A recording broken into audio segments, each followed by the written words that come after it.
নমস্কার নমস্কার নমস্কার। পরম পুরুষ ঠাকুর শ্রী শ্রী রামকৃষ্ণ পরমহংসদেবের আশীর্বাদ মাথায় নিয়ে ত্রিকালদর্শী মহাপুরুষ বাবা লোকনাথ, মা নাচিন্দা, মা মনসা ও মা কামাখ্যার চরণে শতকোটি প্রণাম জানিয়ে উপস্থিত যাত্রা দর্শক মন্ডলী ও কমিটির সকল সভ্যবৃন্দকে দেবী মায়ের আশীর্বাদ ধন্যা দেবী পল্লী যাত্রা সমাজের পক্ষ থেকে আন্তরিক প্রীতি, শুভেচ্ছা ও অভিনন্দন জানিয়ে শুরু করতে চলেছি আজকের নাটক লকডাউনের পরে বৌমা এলো ঘরে। রচনা, নির্দেশনা ও অভিনয়ে সুকান্ত মুখার্জি, সুর মিঠু হালদার, নৃত্যে মাস্টার জনি, আবহ দিলীপ দাস ও সম্প্রদায়, আলো শুভ ইলেকট্রনিক, নিয়ন্ত্রণে অমর চক্রবর্তী, ধ্বনি রুমা সাউন্ড সার্ভিস, নিয়ন্ত্রণে প্রদীপ কুমার। সর্বাধিনায়ক বিশ্বেশ্বর দাস, প্রধান উপদেষ্টা সুদর্শনাদক ও প্রধান পৃষ্ঠপোষক বিদ্যুৎ মান্না।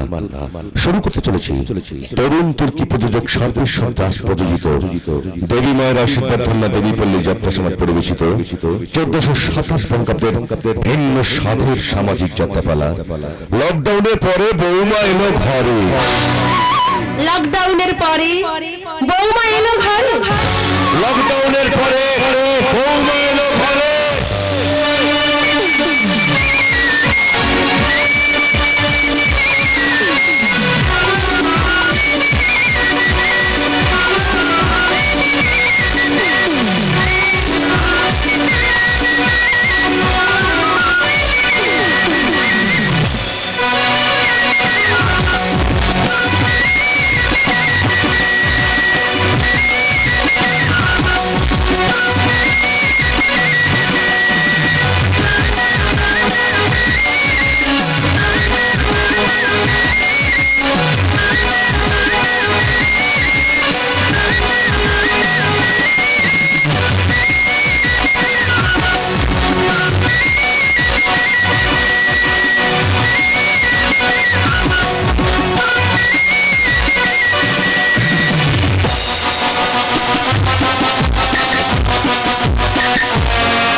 তাড়াতাড়ি তো লোকজন নিয়ে গাড়ি লোড কর, ভোর হওয়ার আগে সমস্ত কাজ সেরে ফেলতে হবে।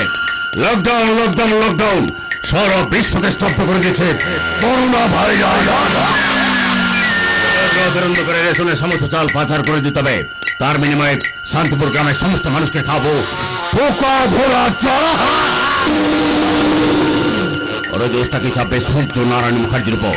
সূর্য নারায়ণ মুখার্জি আমার শ্বশুর মশাই, কারণ বিলাসিতা ওনার নামে।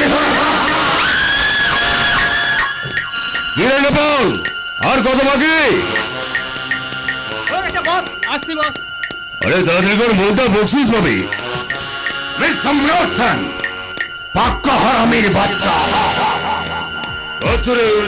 তোর ঘরে আমার জন্ম, এত ভালোবাসা জালে জড়িয়ে মহিদার কোথায় সূর্য নারায়ণ মুখার্জির মেয়েকে বিয়ে করেছি। এই সম্পত্তিটা মৌলিক হওয়ার জন্য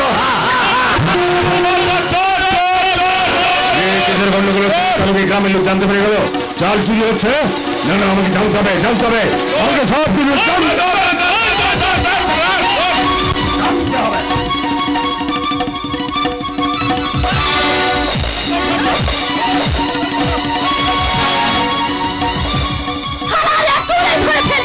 আমাদের মুখের গ্রাস রেশনে চাল রাতারাতি পাচার হয়ে যাচ্ছে।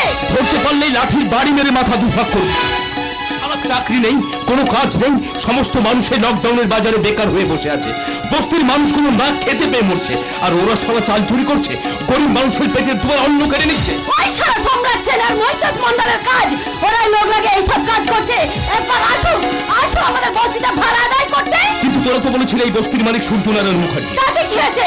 তোরা বহুদিন তো গ্রাম ছাড়া, এই লকডাউনের জন্য গ্রামে ফিরে এসেছিস, সবকিছু দখল করতে চাইছে ওই সারা মহিদাস মন্ডল। তারপরে সবকিছু বুঝতে পারবি। কি করবে কি? এই গ্রামের বস্তিতে আমার জন্য সারা কাজ চলে গেছে, পেটে ভাত নেই, বস্তির বাচ্চা বাচ্চা ছেলেগুলো খিদের জ্বালায় ছটফট করছে। দেওয়ালে আমাদের পিঠ থেকে গেছে, এবার থেকে আমরা আমাদের পাওনাটা বুঝে নেব। তুই ঠিক বলেছিস, হয়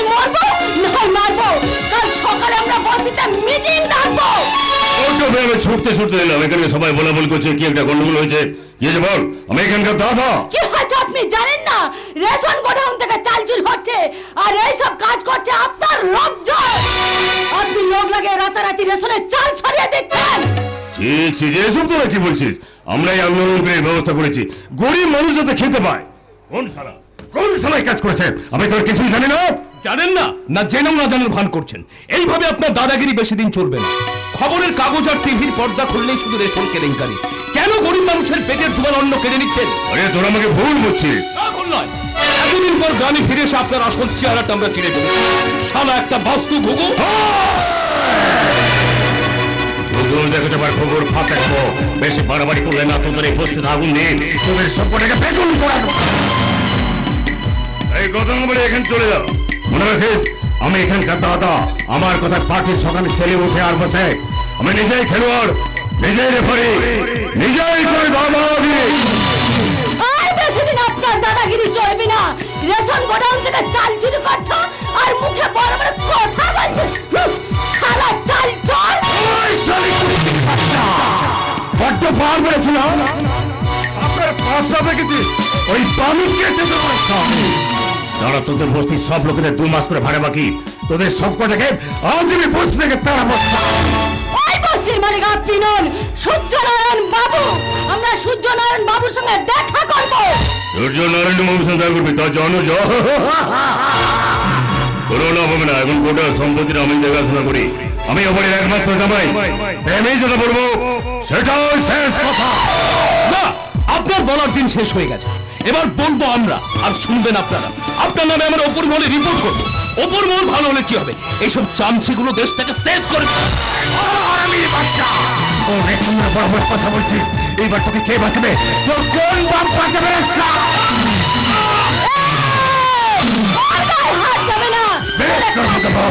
শালা প্রতিবাদ করবি, দিতে হবে। শালা ভিখারির বাচ্চা, পেটে ভাত নেই, থাকার জায়গা নেই, আন্দোলন করবি। শালা এইবার তোকে কে বাঁচাবে? তোর কোন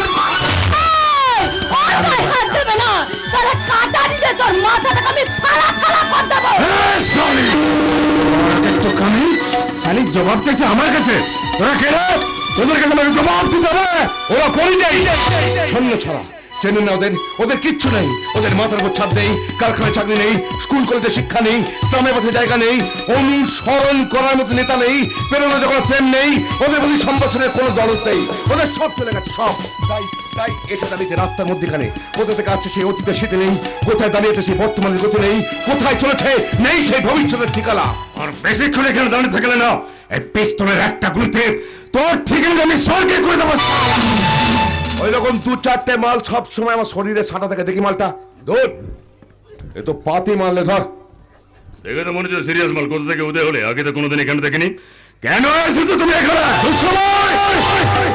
দুঃসময় আসছে বলে, দুঃসময় ঘূর্ণি পাকে বলে মানুষের জীবন যাত্রা যাচ্ছে বদলে, ছিন্ন ভিন্ন হয়ে যাচ্ছে সম্পর্ক বন্ধন। দুবেলা দুমুঠো খাবার জন্য ভাই ভাইকে কাটবে। পড়ে থাকা পচা গলা মানুষের দেহ শিয়াল চুকুলের সঙ্গে ভাগাভাগি করে খাবে মানুষ। তুমি কি বলছো? যত সব পাগলের উৎপাত।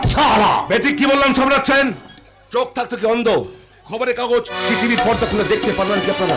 সাধারণ মানুষ যখন খিদের জ্বালায় ছটফট করছে, তখন রাজনৈতিক নেতারা নিজেদের স্বার্থ সিদ্ধি করছে, নিজেদের মধ্যে মার দাঙ্গা করছে।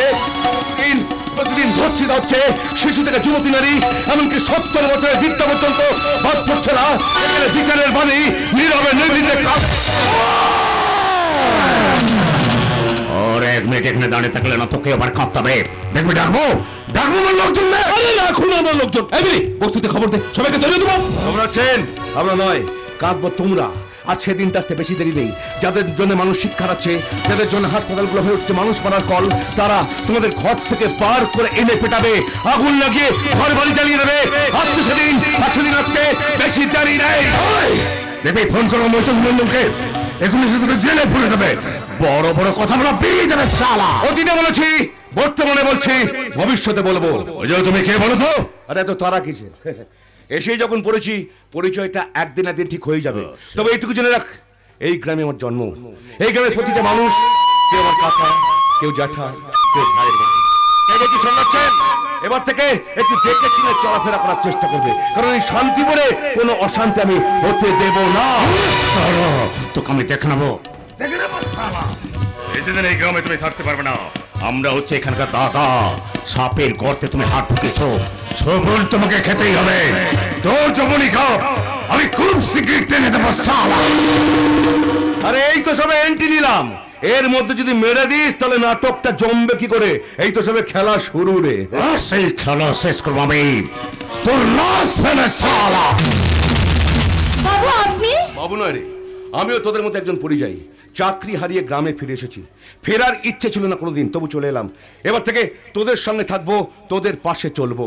আপনি যদি আমাদের পাশে থাকেন তাহলে আমরা সবাই মিলে আপনার পাশে থাকবো, অন্যায়ের বিরুদ্ধে প্রতিবাদ করব। তুই আমাদের সাথে থাকবি, আমরা পতিতাপল্লীতে থাকি, আমরা খারাপ মেয়ে। মায়ের পেট থেকে পড়ে কেউ খারাপ হয় না দাদা। যতদিন না তোদের মুখে হাসি ফোটাতে পারছি, যতদিন না এই পতিতাপল্লীর উন্নতি ঘটাতে পারছি, ততদিন আমি তোদের পাশে থাকবো, তোদের তোদের সঙ্গে চলবো আর অন্যায় প্রতিবাদ করবো।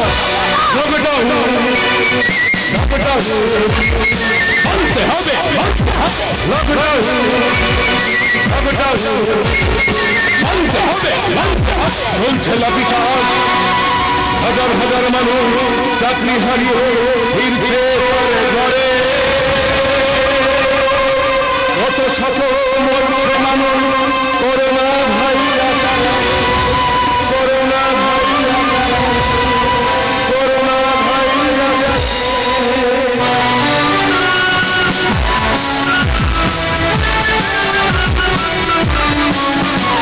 পথেই এবার নামস, পথেই হবে হচ্ছে না,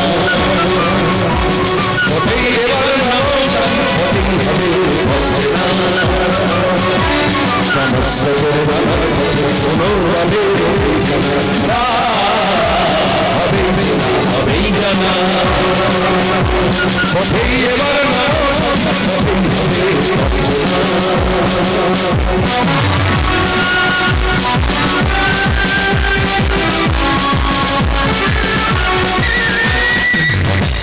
গেল বেটায় সংসারে, পার হয়ে গেল বেটায় সংসারে, পার হয়ে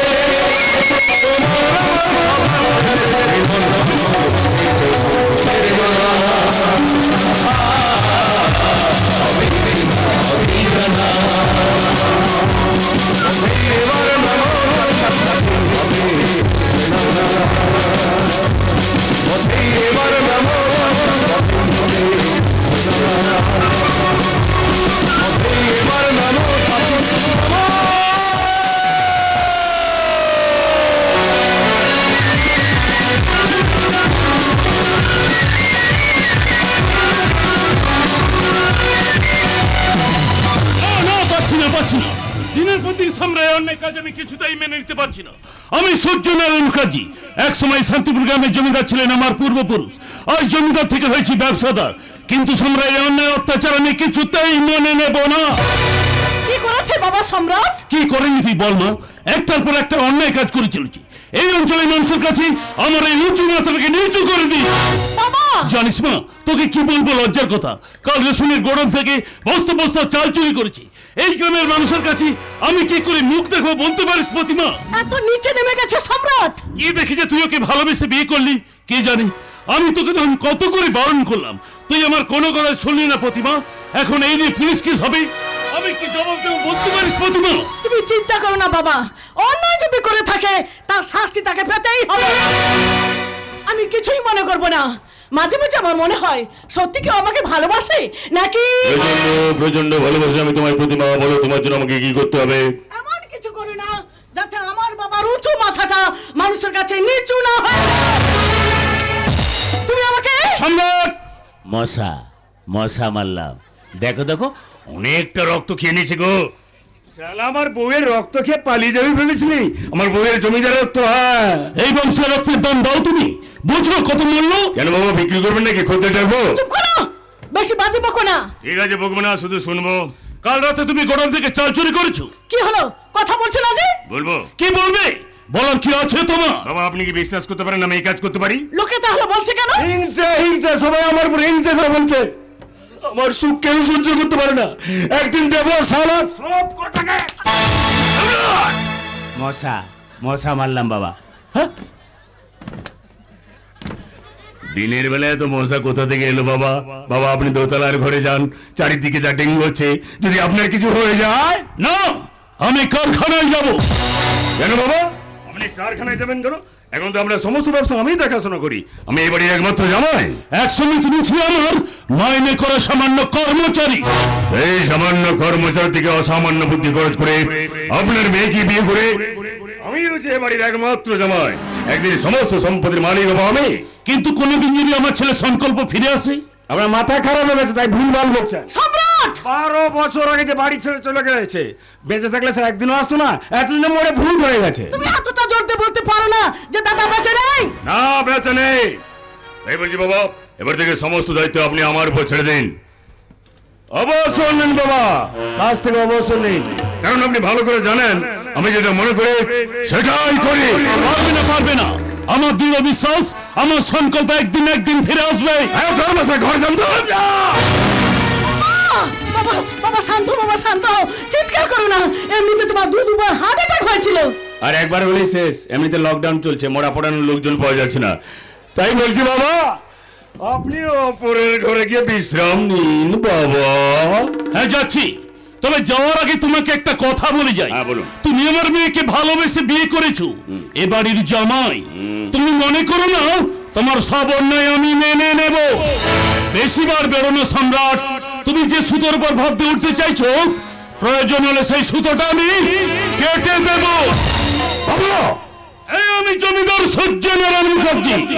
আমার শরীরে ভালো রক্ত যেমন আছে, সেই রকম আছে জমিদারি বদ রক্ত। সেই রক্তটাকে তুমি গরম করার চেষ্টা করো না, তাহলে রক্ত ঝরাতে আমার এতটুকু সময় লাগবে না।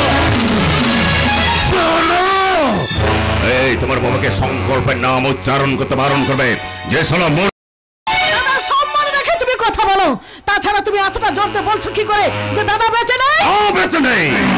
আমি যেটা বলছি সেটাই শেষ কথা। তোমার বাবাকে আমার সঙ্গে চ্যালেঞ্জ নেওয়া বন্ধ করতে পারো, আর যত তাড়াতাড়ি সম্ভব সমস্ত সম্পত্তি আমার নামে লিখে দিতে পারো। লিখে না দেয় কি করবে?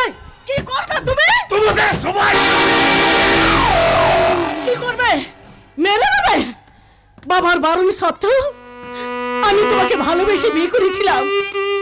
কত স্বপ্ন দেখেছিলে আমায়, আর আজ তুমি সম্পূর্ণ বদলে গেছো। আমার মাঝে মাঝে মনে হয় তুমি আমাকে না, আমার বাবার টাকাকে ভালোবেসে তুমি আমাকে বিয়ে করেছিলে। এই কাছে শোনা রাখলে না তোমাকে ভারী মিষ্টি দেখায়, আবার নতুন করে প্রেম করতে ইচ্ছে যাবে। এখনো প্রেম আছে তোমার মধ্যে? দিন রাত শুধু টাকার পেছনে ছুটে চলেছো। কি করে তুমি এই মুখার্জি বাড়ির সমস্ত সম্পত্তির মালিক হবে? তার আবার প্রেম? রাখছে তোমার মিষ্টি, রাখছে তোমার মিষ্টি আর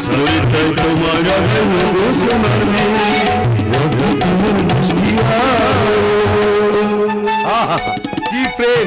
কাল রাতে ছিল যমরাজ চাল চুরি করছিল, আর আজকে হচ্ছে প্রেমরাজ। একবারে দুজনকে মধ্যে ঢুকে গেছে। টাকা নেশায় পাগল হয়ে তুমি আমাকে ভুলে যাবে না তো? ওকে ভুলে যেতে পারিব, তাই তো 7 সমুদ্র 4 নদী পেরিয়ে তোর ভালোবাসার টানে আবার তোর কাছে ফিরে এলাম। একই কে আপনি? আপনি এখানে এসেছেন? আচ্ছা আপনি কে বলুন তো? আমি করোনা ভাইরাস, এই মুখার্জি ফ্যামিলির মধ্যে ঢুকে পড়লাম। আচ্ছা সত্যি করে বলুন তো আপনি কে? নিজের মায়ের পেটের দাদাকে চিনতে পারছি না প্রতিমা। ওরে আমি তো দাদা সংকল্প। একদম বাজে কথা বলবেন না প্রতিমা। এই লোকটা একটা ধাপ্পাবাজ, নিশ্চয় কোনো উদ্দেশ্য নিয়ে বাড়িতে ঢুকেছে।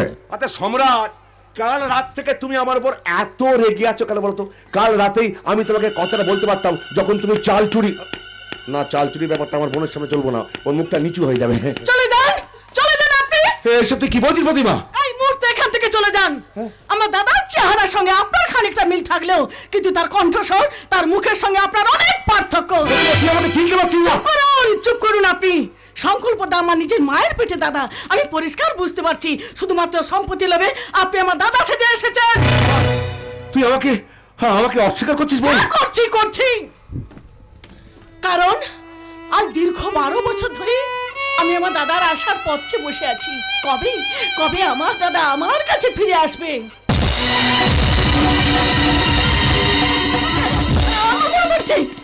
মাত্র 10 বছর বয়সে, মাত্র 10 বছর বয়সে আমার জন্মদিনে এই রুমালটা একটা গোলাপ ফুল এঁকে তুই আমাকে দিয়েছিলি, আর আমি তোকে দিয়েছিলাম একটা পুতুল। সেটা আজ ওই দোতলার আলমারিতে রাখা আছে। আজও আছে? আজও আছে। আমি এক্ষুনি নিয়ে আসছি। যা বলবি। হ্যালো মৈত্রদা, সর্বনাশ হয়ে গেছে, সংকল্প বাড়ি ফিরে এসেছে। হ্যাঁ হ্যাঁ, না না না, আমার মনে হয় সংকল্প নয়, নিশ্চয়ই কোনো উদ্দেশ্য নিয়ে বাড়িতে এসেছে। তুমি তাড়াতাড়ি চলে এসো, নাহলে আমাদের সমস্ত প্ল্যান চৌপাট করে দেবে। তুমি তাড়াতাড়ি চলে এসো, তাড়াতাড়ি। এই তো সেই পুতুল। সেই পুতুল? হ্যাঁ, আপনি ঠিক বলেছেন। না প্রতিমা, তুমি ভুল করছো, এই লোকটা তোমাকে বোকা বানাচ্ছে। ওই দেখ, পুতুলের পিছনে একটা সাদা কাগজে লেখা আছে, দেখ, আমার বোনের খেলার সাথী। হ্যাঁ, আচ্ছা আচ্ছা বোন, তোর মনে আছে ছোটবেলা তুই আমাকে ছাড়া ঘুমোতিস না, আর আমি তোকে একটা গান গিয়ে তোকে ঘুম পাড়াতাম? সেই গানটার কথা তোর মনে আছে? হ্যাঁ, মনে আছে। এক যে আছে নেই তো সেটাই হাসি, মালুম বাতাস যে উদাসী, এমন সময়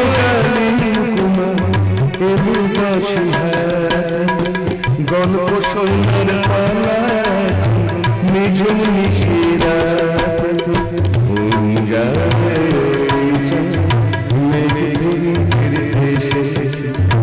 গল্প সন্ধ্যার পালা নিঝুম নিশিরা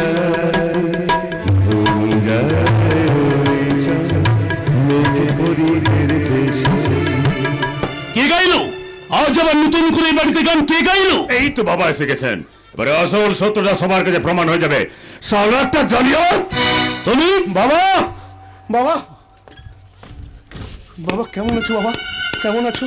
কতদিন বাদে আমি তোমাকে দেখলাম বাবা। আচ্ছা বাবা, তুমি এখনো ওই রাতের বেলায় ওই গল্পের বই পড়ো? আচ্ছা বাবা, তোমার মনে আছে ওই রাতের বেলায় মাঝে মাঝে আমি তোমাকে ওই রামায়ণ মহাভারত পড়ে শোনাতাম? বাবা, তোমার শরীরটা আগের থেকে অনেক খারাপ হয়ে গেছো। তুমি সুগারের ওষুধগুলো ঠিক মতো খাচ্ছ তো বাবা? কে তুমি? আমি কে? আমাকে চিনতে পারছো না বাবা? আমি তোমার ছেলে সংকল্প বাবা, সংকল্প। মিথ্যে বলছে বাবা, মিথ্যে বলছে। এই কালপিটটা সমস্ত নারী নক্ষত্র জেনে বাড়িতে ঢুকেছে। আচ্ছা আপনি কে বলুন তো? হ্যাঁ, আমি কে? এতদিন কোথায় ছিলেন? হ্যাঁ, বনের মধ্যে লুকিয়েছিলাম। হ্যাঁ, বন থেকে বেরোলো চিতি চিতি বলে তোর ভাতে মুচি। তার মানে সেই থেকে জানো বাবা, সেই থেকে আশা থেকে লেবু চটকানোর মতো আমাকে চটকে যাচ্ছে তোমার জামাই। এমনকি আমার নিজের মায়ের পেটে বোন, যাকে আমি আমার নিজের জীবনের থেকে বেশি ভালোবাসি, সে আমাকে অস্বীকার করতে চাইছে। কিন্তু তোমার চেহারা, তোমার চোখ দুটো আমার বড় চেনা লাগছে, কিন্তু মুখটা খানিকটা বদলে গেছে, তাই না বাবা? আসলে কি জানো বাবা, একটা মারাত্মক অ্যাক্সিডেন্টে আমার মুখমণ্ডলটা পুড়ে যায়। 10 বছর আমি স্মৃতিশক্তি হারিয়ে ফেলেছিলাম। তারপর আস্তে আস্তে আমার সব মনে পড়ে যায়। তোমার কথা, আমার বোন প্রতিমার কথা, আমার সব মনে যায়। তাই তো আমি আবার ফিরে এলাম বাবা। এই যে আমার মুখটা দেখছো পরিবর্তন হয়ে গেছে, এই খানিকটা প্লাস্টিক সার্জারি করা আছে, ওই জন্য তোমার চিনতে অসুবিধা হচ্ছে বাবা। অসুবিধা হবে না। আমি এখানকার একজন সৎ বিজনেসম্যান, তাই 2 নম্বরই কাজ আমি কাউকে করতে দেবো না। আমি দেখলে ঠিক চিনতে পারবো কোথায় সংকল্প। তুই কে ভাই? এর আগে তো তোমাকে এখানে কখনো দেখিনি। আর কি মারার জায়গা পাও না? আমি মৈতজ মন্ডল, বিখ্যাত বিজনেসম্যান, রাজনৈতিক নেতাও বটে। এই শান্তিপুরের ছিচকে চোর ভোলা মন্ডলের ছেলে মৈতজ মন্ডল। বাবার চোর ছিল, ছেলে ডাকাত হয়েছে। এই শান্তিপুরে একটা বেনামে পতিতা পল্লীও চালাল।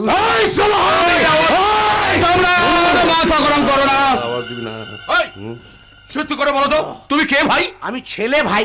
বাবা, বাবা, ওই লোকটা কি সত্যি আমার দাদা? তুমি তোমার নিজের ছেলেকে চিনতে পারছো না? আমার জন্য কিরকম সব গন্ডগোল হয়ে যাচ্ছে মা। ও যদি এ বাড়ি ছিল তাহলে সম্পত্তির অর্ধেক ভাগ তো পাবে। আচ্ছা মৈদুদা, তুমি আমি মিলে তো সংকল্পে খুন করেছিলাম, তাহলে ও শালা বেঁচে ফিরে এলো কি করে? বেঁচে আছি রে মোহন, বেঁচে আছি। তোদের ভালোবাসায় স্বয়ং যমরাজ আমাকে নিয়ে যেতে পারলো না, ফিরিয়ে দিল। তাই তো তোদের ভালোবাসার টালে আমার তোদের কাছে আমি ফিরে চলে এলাম। আচ্ছা তুমি যে সংকল্প, তার কি প্রমাণ আছে তোমার কাছে? আছে বাবা, আছে। এই যে আমার ভিসা, এই যে পাসপোর্ট, সমস্ত দাও আমাকে দাও, আমি দেখলে ঠিক চিনতে পারবো। এটা একদম ঠিক আছে। আপনি যতই প্রমাণ দেখা না কেন? আমি বলছি আপনি আমার দাদা নন। তুমি একদম ঠিক বলছো প্রতিমা, এ তোমাদের পথে বসাতে চাইছে। আরে দাঁড়াও দাঁড়াও, এখনো সব প্রমাণ হয়ে যাবে সত্যি এই বাড়ির ছেলে কিনা। সংকল্পের হাতের কোণের তলায় একটা জরুল ছিল, দেখো তো সেই জরুলটা আছে নাকি। আরে বাম হাত থেকে দেখো, বাম হাত। এইবার প্রমাণ হয়ে যাবে। এই হাতের জামাটা তোলো তো। তোলো। দরকার নেই, এইভাবে প্রমাণ করার দরকার নেই। যেখানে যেখানে আমার বাবা আমাকে চিনতে পারছে না, যেখানে আমার নিজের মায়ের পেটের বোন যাকে আমার জীবনের থেকে বেশি ভালোবাসি, সেও আমাকে অস্বীকার করছে, এখানে আমি থাকবো না। আমি চলে যাব। মনে করেছিলাম জীবনের যে কটা দিন বাঁচবো তোমাদের সঙ্গে সুখে শান্তিতে কাটিয়ে দেবো, কিন্তু হলো না বাবা। আসি রে বোন, ভালো থাক, সুখে থাক। আমি যাই। এত সহজে আমরা তোমাকে এখান থেকে যেতে দেবো না, আজ প্রমাণ করেই ছাড়বো। দাঁড়ান, এগুলো আসল নকল সব ধরা পড়ে যাবে। ওর হাতে জামাটা তুলুন তো, জামাটা তুলুন। দেখি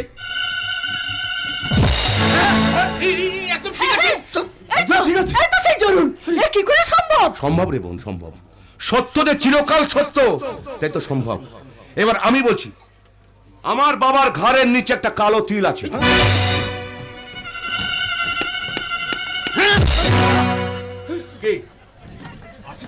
মিলে গেল তো?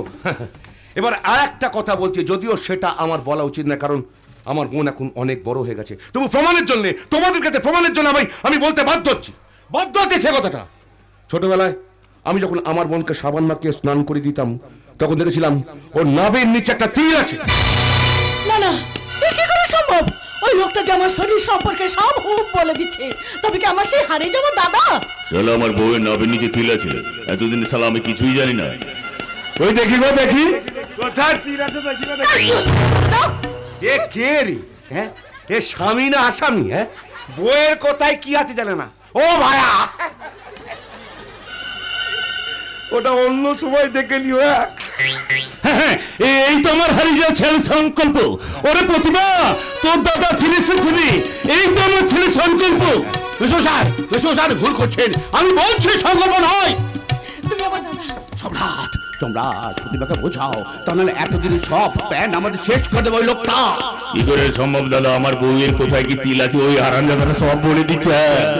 কি রে, এখনো তুই আমার দিকে তাকিয়ে দাঁড়িয়ে আছিস? এখনো তোর বিশ্বাস হচ্ছে না আমি তোর দাদা? ঠিক আছে, আর একটা প্রমাণ তোকে দেখাই, যেটা দেখলে তুই বিশ্বাস করবি যে আমি তোর দাদা। আচ্ছা বোন, তোর মনে আছে খুব ছোটবেলায়, তুই তখন খুব ছোট, আমি আর তুই ওই বাগানে দাঁড়িয়ে একটা ছবি তুলেছিলাম, মনে আছে? হ্যাঁ মনে আছে। সেই ছবিটা আজও আমি আমার পকেটে করে নিয়ে ঘুরে বেড়াই। এই দেখ তুই আর আমি, এই দেখ।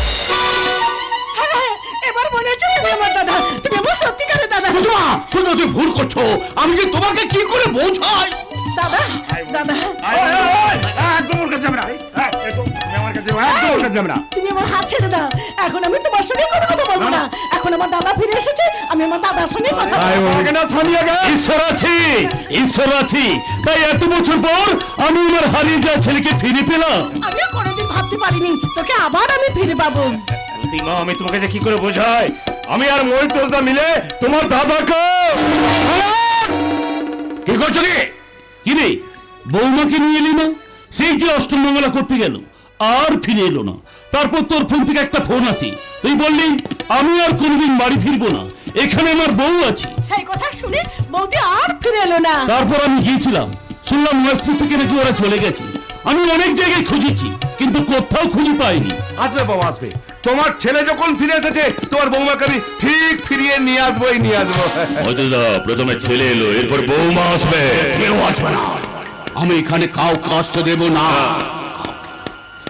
এখন তো লকডাউন চলছে, বুঝলি? ওই লকডাউনটা কেটে যাক, আমি তারপর তোদের কথা দিচ্ছি যে আমি যেখান থেকে পারি যেমন করো এবারই বৌমাকে খুঁড়িয়ে নিয়ে আসবো। লকডাউনের পরে বৌদি আসবে ঘরে। লকডাউনের পরে বৌমা এলো ঘরে। আজ আমার ভীষণ আনন্দ হচ্ছে। আজ আমি গ্রামের সমস্ত মানুষকে চাল ডাল বিলি করবো। লকডাউনের পরে বৌমা এলো ঘরে। আরে বন্ধু, আমি এখনই বেরোবো। লকডাউনের পরে বৌমা আসবে ঘরে।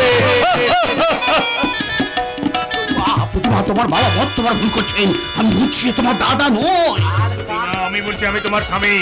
ওই লোকটা তোমাদের বোকা বানাচ্ছে, আর কাজ হবে না। সমস্ত সম্পত্তি দখল করতে চাইছে তোমার এই নকল দাদা। ওষুধ ধরে গেছে, আমার ওই লোকটার চেহারার সঙ্গে তোমার দাদার চেহারার কোনো মিল নেই। একদম ঠিক কথা বলেছো। একদিন আমি তোমার ব্যান্ড বাজিয়ে দেবো। তুমি ধাপ্পাবাজ, ধোকাবাজ, সব झूठा है। ये झूठा का बाजार है मोहित मंडल, ये झूठा का बाजार है। ये का हर चीज झूठा है। झूठा लोग, झूठा सपना, झूठा चेहरा। चेहरा मत देख बहन, चेहरा मत देख। मेरा दिल को देख, दिल को देख। हाँ, ये दुनिया अक्सर चेहरे से धोखा खाता है, लेकिन सच्चा दिल से नहीं रे बहन।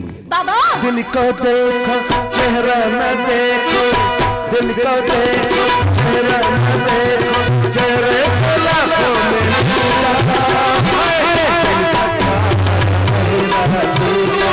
दिल सच्चा चेहरा वो देखो, चेहरा न देखो। दिल को देखो, चेहरा न देखो। चेहरे से लाखों में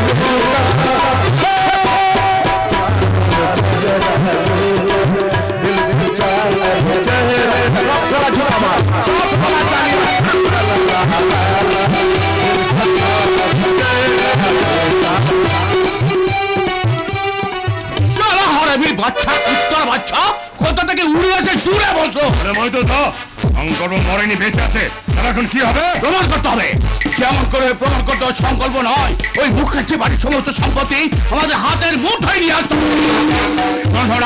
ওই লোকটাকে সব সহজে ফলো করো, কোথায় যাচ্ছে কি করছে। পারবেন না মজুদ, আপনি কিছুই করতে পারবেন না। ও শালা সমস্ত নারী নক্ষত্র জানে এই খেলায় নেমেছে। খেলা তো এখনো শেষ হয়নি, শেষ খেলাটা খেলবো আমি। কাটা দিয়ে কাটা তুলবো। যতক্ষণ ওই মুখার্জি বাড়ির সমস্ত সম্পত্তি আত্মসাৎ করে ওই সূর্যনারায়ণ মুখার্জিকে পথের ভিখারি করতে পারছি, ততক্ষণ আমার শান্তি নেই। আচ্ছা মজুদ, সূর্যনারায়ণ মুখার্জির উপর আপনার রাগের কারণটা কি? যন্ত্রণা।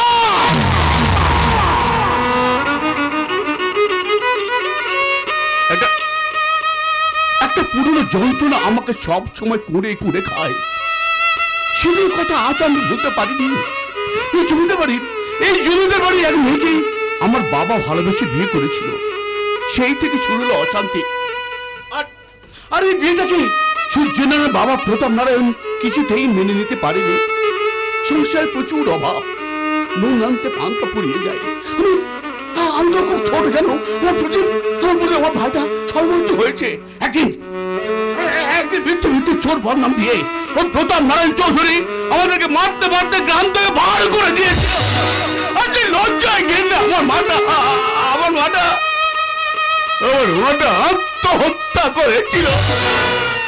সেদিনের কথা আমি আজও ভুলতে পারিনি। তাই সেই দিন আমি মায়ের জ্বলন্ত চিতার সামনে দেয় প্রতিজ্ঞা করেছিলাম, এর বদলা আমি নেব। সুব্রত দেবরায় সূর্যনারায়ণ মুখার্জিকে শেষ করে দেব জমিদার ফ্যামিলি।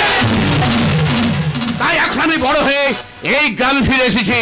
আমি হচ্ছি এখন এখানকার মাল্টি-মিলিয়নার ডলার বিজনেসম্যান মোহিত মন্ডল। এই যুদ্ধে আমি জয়লাভ করব। আর এই যুদ্ধে আমি আপনার পাশে আছি মোহিত। সেই জন্যই তো কায়দা করে আমি তোমার সাথে প্রতিবার বিয়ে দিয়েছি। তুমি হবে আমার এই যুদ্ধের রথের সারথি। সূর্যনারায়ণ মুখার্জি সর্বনাশী হবে আমাদের একমাত্র লক্ষ্য।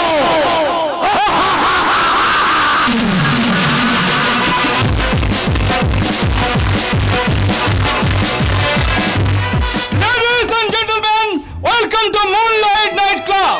আপনারা সবাই জানেন সপ্তাহে 3 দিন এবারের মূল আকর্ষণ মিস ইলিয়া। তার গান আপনাদের সবাইকে মুগ্ধ করে। তার সুন্দর কণ্ঠের গান আপনাদের শরীরে আগুন জ্বালিয়ে দেয়। কিন্তু গভীর দুঃখের সঙ্গে জানাচ্ছি, লকডাউনের জন্য আজকের পর থেকে বার অনির্দিষ্টকালের জন্য বন্ধ হয়ে যাবে। সরকারের নির্দেশ, কবে যে মারণ ভাইরাস বিশ্ব থেকে বিদায় নেবে তা আমরা কেউ জানি না। তাই আজই মিস ইলিয়ার শেষ নাচগানের অনুষ্ঠান এখনই আরম্ভ হবে শেষবারের মতো। না স্যার, এবার আপনি বন্ধ করে দেবেন না। এবারে রোজগারে বেঁচে আছে আমাদের বাড়ির 5-5টা মানুষ। এবার আপনি বন্ধ করে দেবেন না। কি করবো ইলিয়া, আমার যে কিছু করার নেই। কিন্তু আমার যে প্রচুর টাকা দরকার স্যার। ঘরে বিবাহযোগ্য বোন আসছে মঙ্গলবার, তার পাকা দেখা। আর আমার বাবা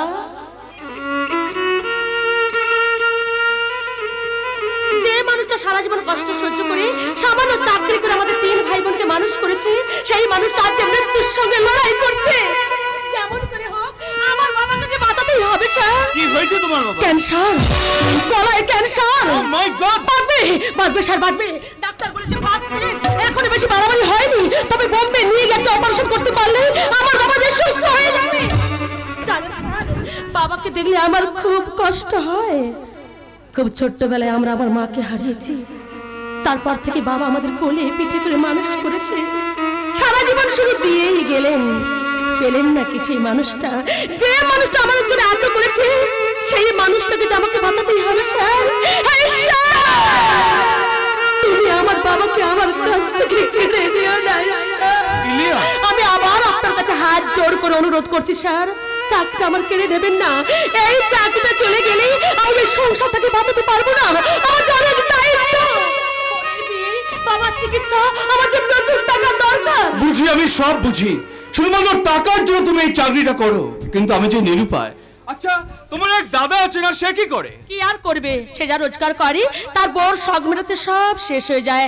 এখন আমি একমাত্র সংসারে ভরসা। আর তোমার সংসার? ইলিয়া নিজের জন্য কিছু ভাববে না। নিজের কথা, নিজের কথা ভাববার সময় কোথায় স্যার? সারাদিন এটা সেটা কাজ নিয়ে ব্যস্ত থাকি, তারপর দিনের শেষে এই ভাড়াক্রান্ত শরীরটাকে নিয়ে রাত 10টার সময় বাড়ি ফিরি। তারপর বিছানায় শুয়ে কখন যে ঘুমিয়ে পড়ি। তারপর সকাল আবার লড়াই। মাঝে মাঝে মনে হয়, জানেন স্যার, মাঝে মাঝে মনে হয় এই জীবনটাকে আমি শেষ করে দিই। শেষ থেকে আবার শুরু করা যায় না? তার মানে আপনি কি বলতে চাইছেন? আমি বলছি যদি সবকিছু আবার নতুন করে শুরু করা যায়। না স্যার, তা হয় না। নতুন করে আমি আর শুরু করতে পারবো না। কেন হয় না? এখনো যে জীবনে অনেকটা পথ বাকি। ফাঁকে দিয়ে আমার জীবন থেকে একজন চলে গেছে স্যার, তাকে নিয়ে আমি অনেক স্বপ্ন দেখেছিলাম।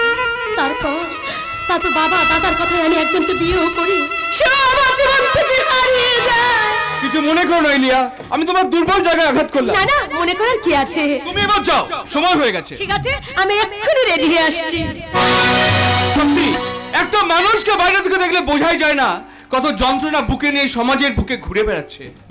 চলে এলো বাবু, আপনাকে অনেকদিন আশান্বিত হয়ে আর কি। আরে আসুন মৈতোষ বাবু, আপনাদের মতো শাসন পার্টি আছে বলেই তো এই নাইট ক্লাবগুলো চলে। শুধু কি আর তাতে অন্য কিছু মানে একটু আর কি। আরে আছে সব ব্যবস্থা আছে। এখন যে মেয়েটি আছে সে খুব ভালো গান করে, এখনই অনুষ্ঠান আরম্ভ হবে। শুধু কি গান, তার সঙ্গে অন্য কিছু, মানে এই ধরুন একটা রাত আমার সাথে, এই আর কি। এই মেয়েটি সেই ধরনের নয়। আরে ছাড়ুন তো মশাই, বাজারে নাচিয়ে দেওয়ার কোনো জাত আছে নাকি? তবে হ্যাঁ, কেউ একটু বেশি খেলতে ভালোবাসে, মানে তোর একটু বেশি মাল্লু চাই আর কি। তবে এই মৈতোষ মন্ডল মেয়ে ছেলে পটাতে কিন্তু একদম ওস্তাদ। আমার মনে হয় আপনি পারবেন না। আর দেখে নিচ্ছি আরো দেখে নিচ্ছি। তবে হ্যাঁ, আমার নামটা ব্যবহার করবেন না, কারণ একই বিজনেসম্যান, তার সঙ্গে আমার ওই রাজনীতির সঙ্গে ওতপ্রোতভাবে জড়িত। একবার যদি মিডিয়া জানতে পেরে যায়। আপনি কোনো চিন্তা করবেন না, কেউ জানতে পারবে না। তাছাড়া আমি আপনার জন্য স্পেশাল ব্যবস্থা করব, তবে চার্জটা। ওটা নিয়ে চিন্তা করতে হবে না আলো বাবু, ওটা নিয়ে চিন্তা করতে হবে না, যত টাকা লাগে আমি দেব। তবে চলুন যাওয়া যাক। লেডিজ এন্ড জেন্টলম্যান, এখন আপনাদের সামনে নৃত্য পরিবেশন করতে আসছেন মিস ইলিয়া।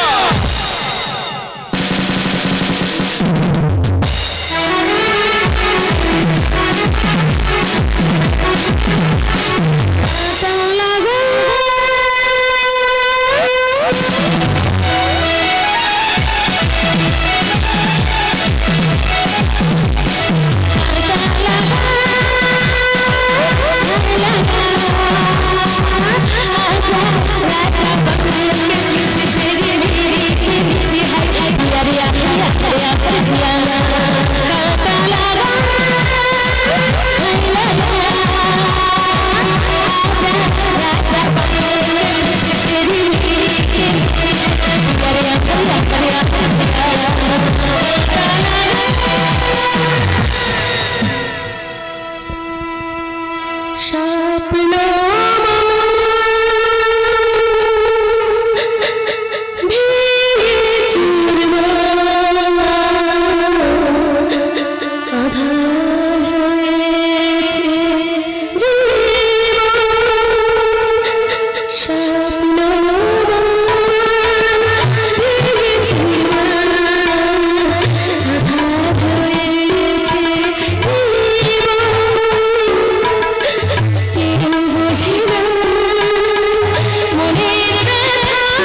मेरी लाली चुना ओ मेरे मुंडे अपना निकली घर में के में सजना और शादी हालत में आई रे बाबा के पीछे तेरी मेरी के पीछे है मेरी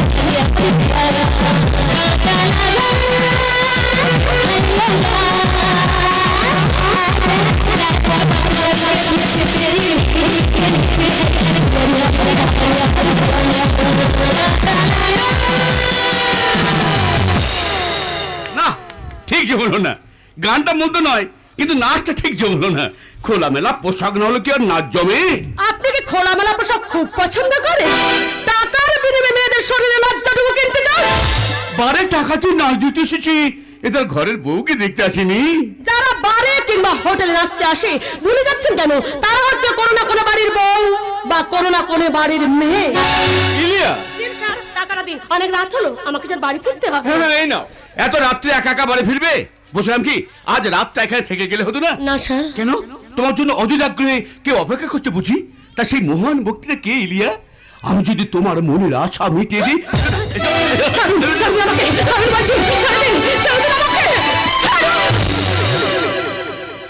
শুনবেন শুনবেন, তিনি কে?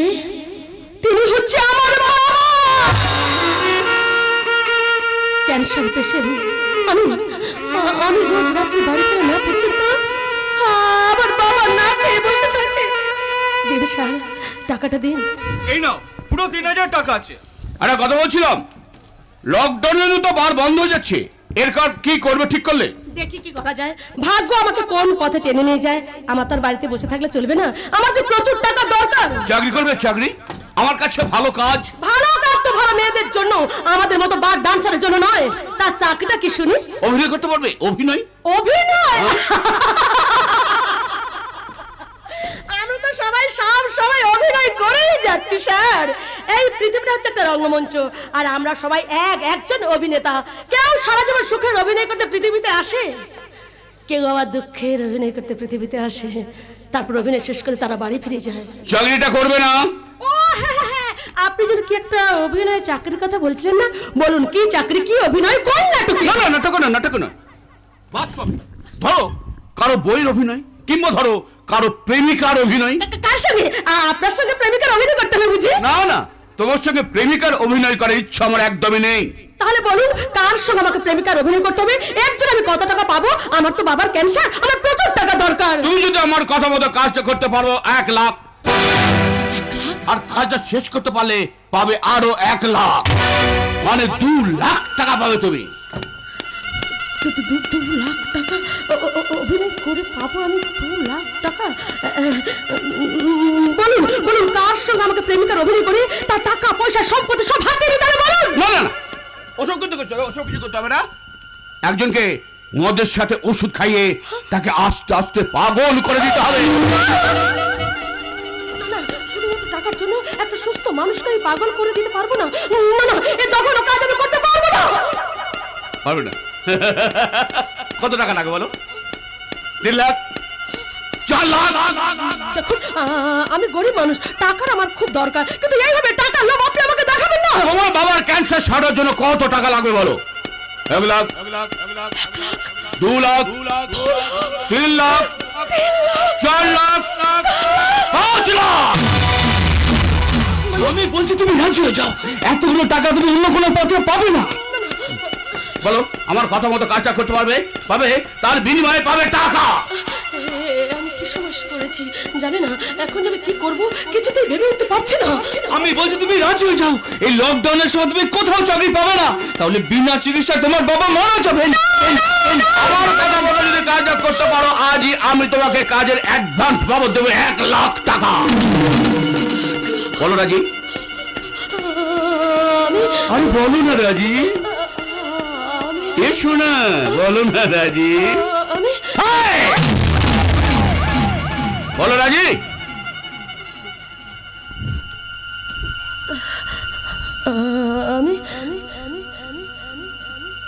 আমি রাজি। তাহলে এই নাও, কাজের অ্যাডভান্স বাবদ 1 লাখ টাকা, আর কাজটা শেষ করতে পারলে বাকি 4 লাখ টাকা তুমি পেয়ে যাবে। ধরো ধরো, এসো না, ধরো ধরো না। তাই দিন স্যার, তাই দিন। আজ এই প্রথম একটা অন্যায় কাজ করার জন্য আমি পাপের পয়সা হাতে তুলে নিলাম। আর এই পাপ আমি করছি কেন জানেন স্যার?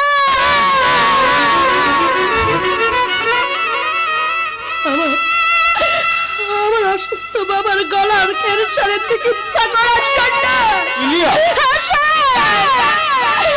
সন্তানের পিতৃ শোধ করার জন্য মহাপাপ আমি করছি।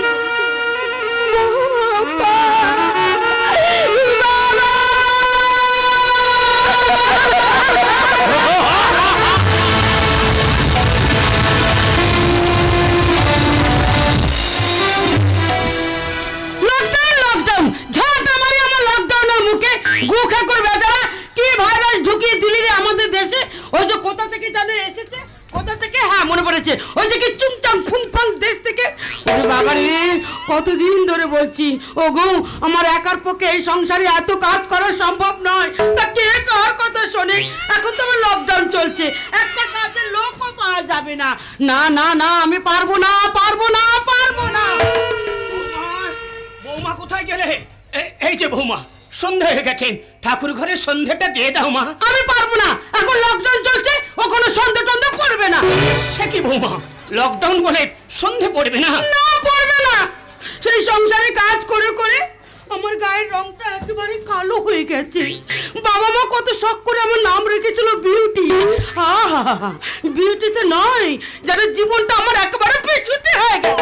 এটা তুমি ঠিক বলেছো বৌমা, তুমি এবাড়ির বউ হয়ে আসার সঙ্গে সঙ্গে চুলকে চুলকে আমার গায়ে ঘা হয়ে গেল। এবার আপনার ছেলেকে আমি বলে দেব, ওই বাজার থেকে গ্যামাক্সিন পাউডার নিয়ে আসবে, বেশ করে জলের মধ্যে গুলিয়ে আপনাকে চান করিয়ে দেব। তাহলে দেখবেন আপনার চুলকানি সারা জন্মের মতো একেবারে ঘুচে যাবে। সেটা যে তুমি পারবে এই কটা বছরে আমি খুব ভালো করে বুঝতে পেরেছি। দেখুন, সন্ধ্যাবেলায় শুধু শুধু ঝগড়া করবেন না, আমাকে এখনই আবার গানের রিহার্সালে যেতে হবে। বকিদা বলেছে, বৌদি তোমার গানের গলা একবারে হেপি। বকুদা না বৌদি বলতে একেবারে অজ্ঞান। জানেন, এবার পুজোতে আমাকে 5খানা গান গাইতে হবে। আর কি গানটা গাইবো জানেন? প্রেম জেগেছে আমার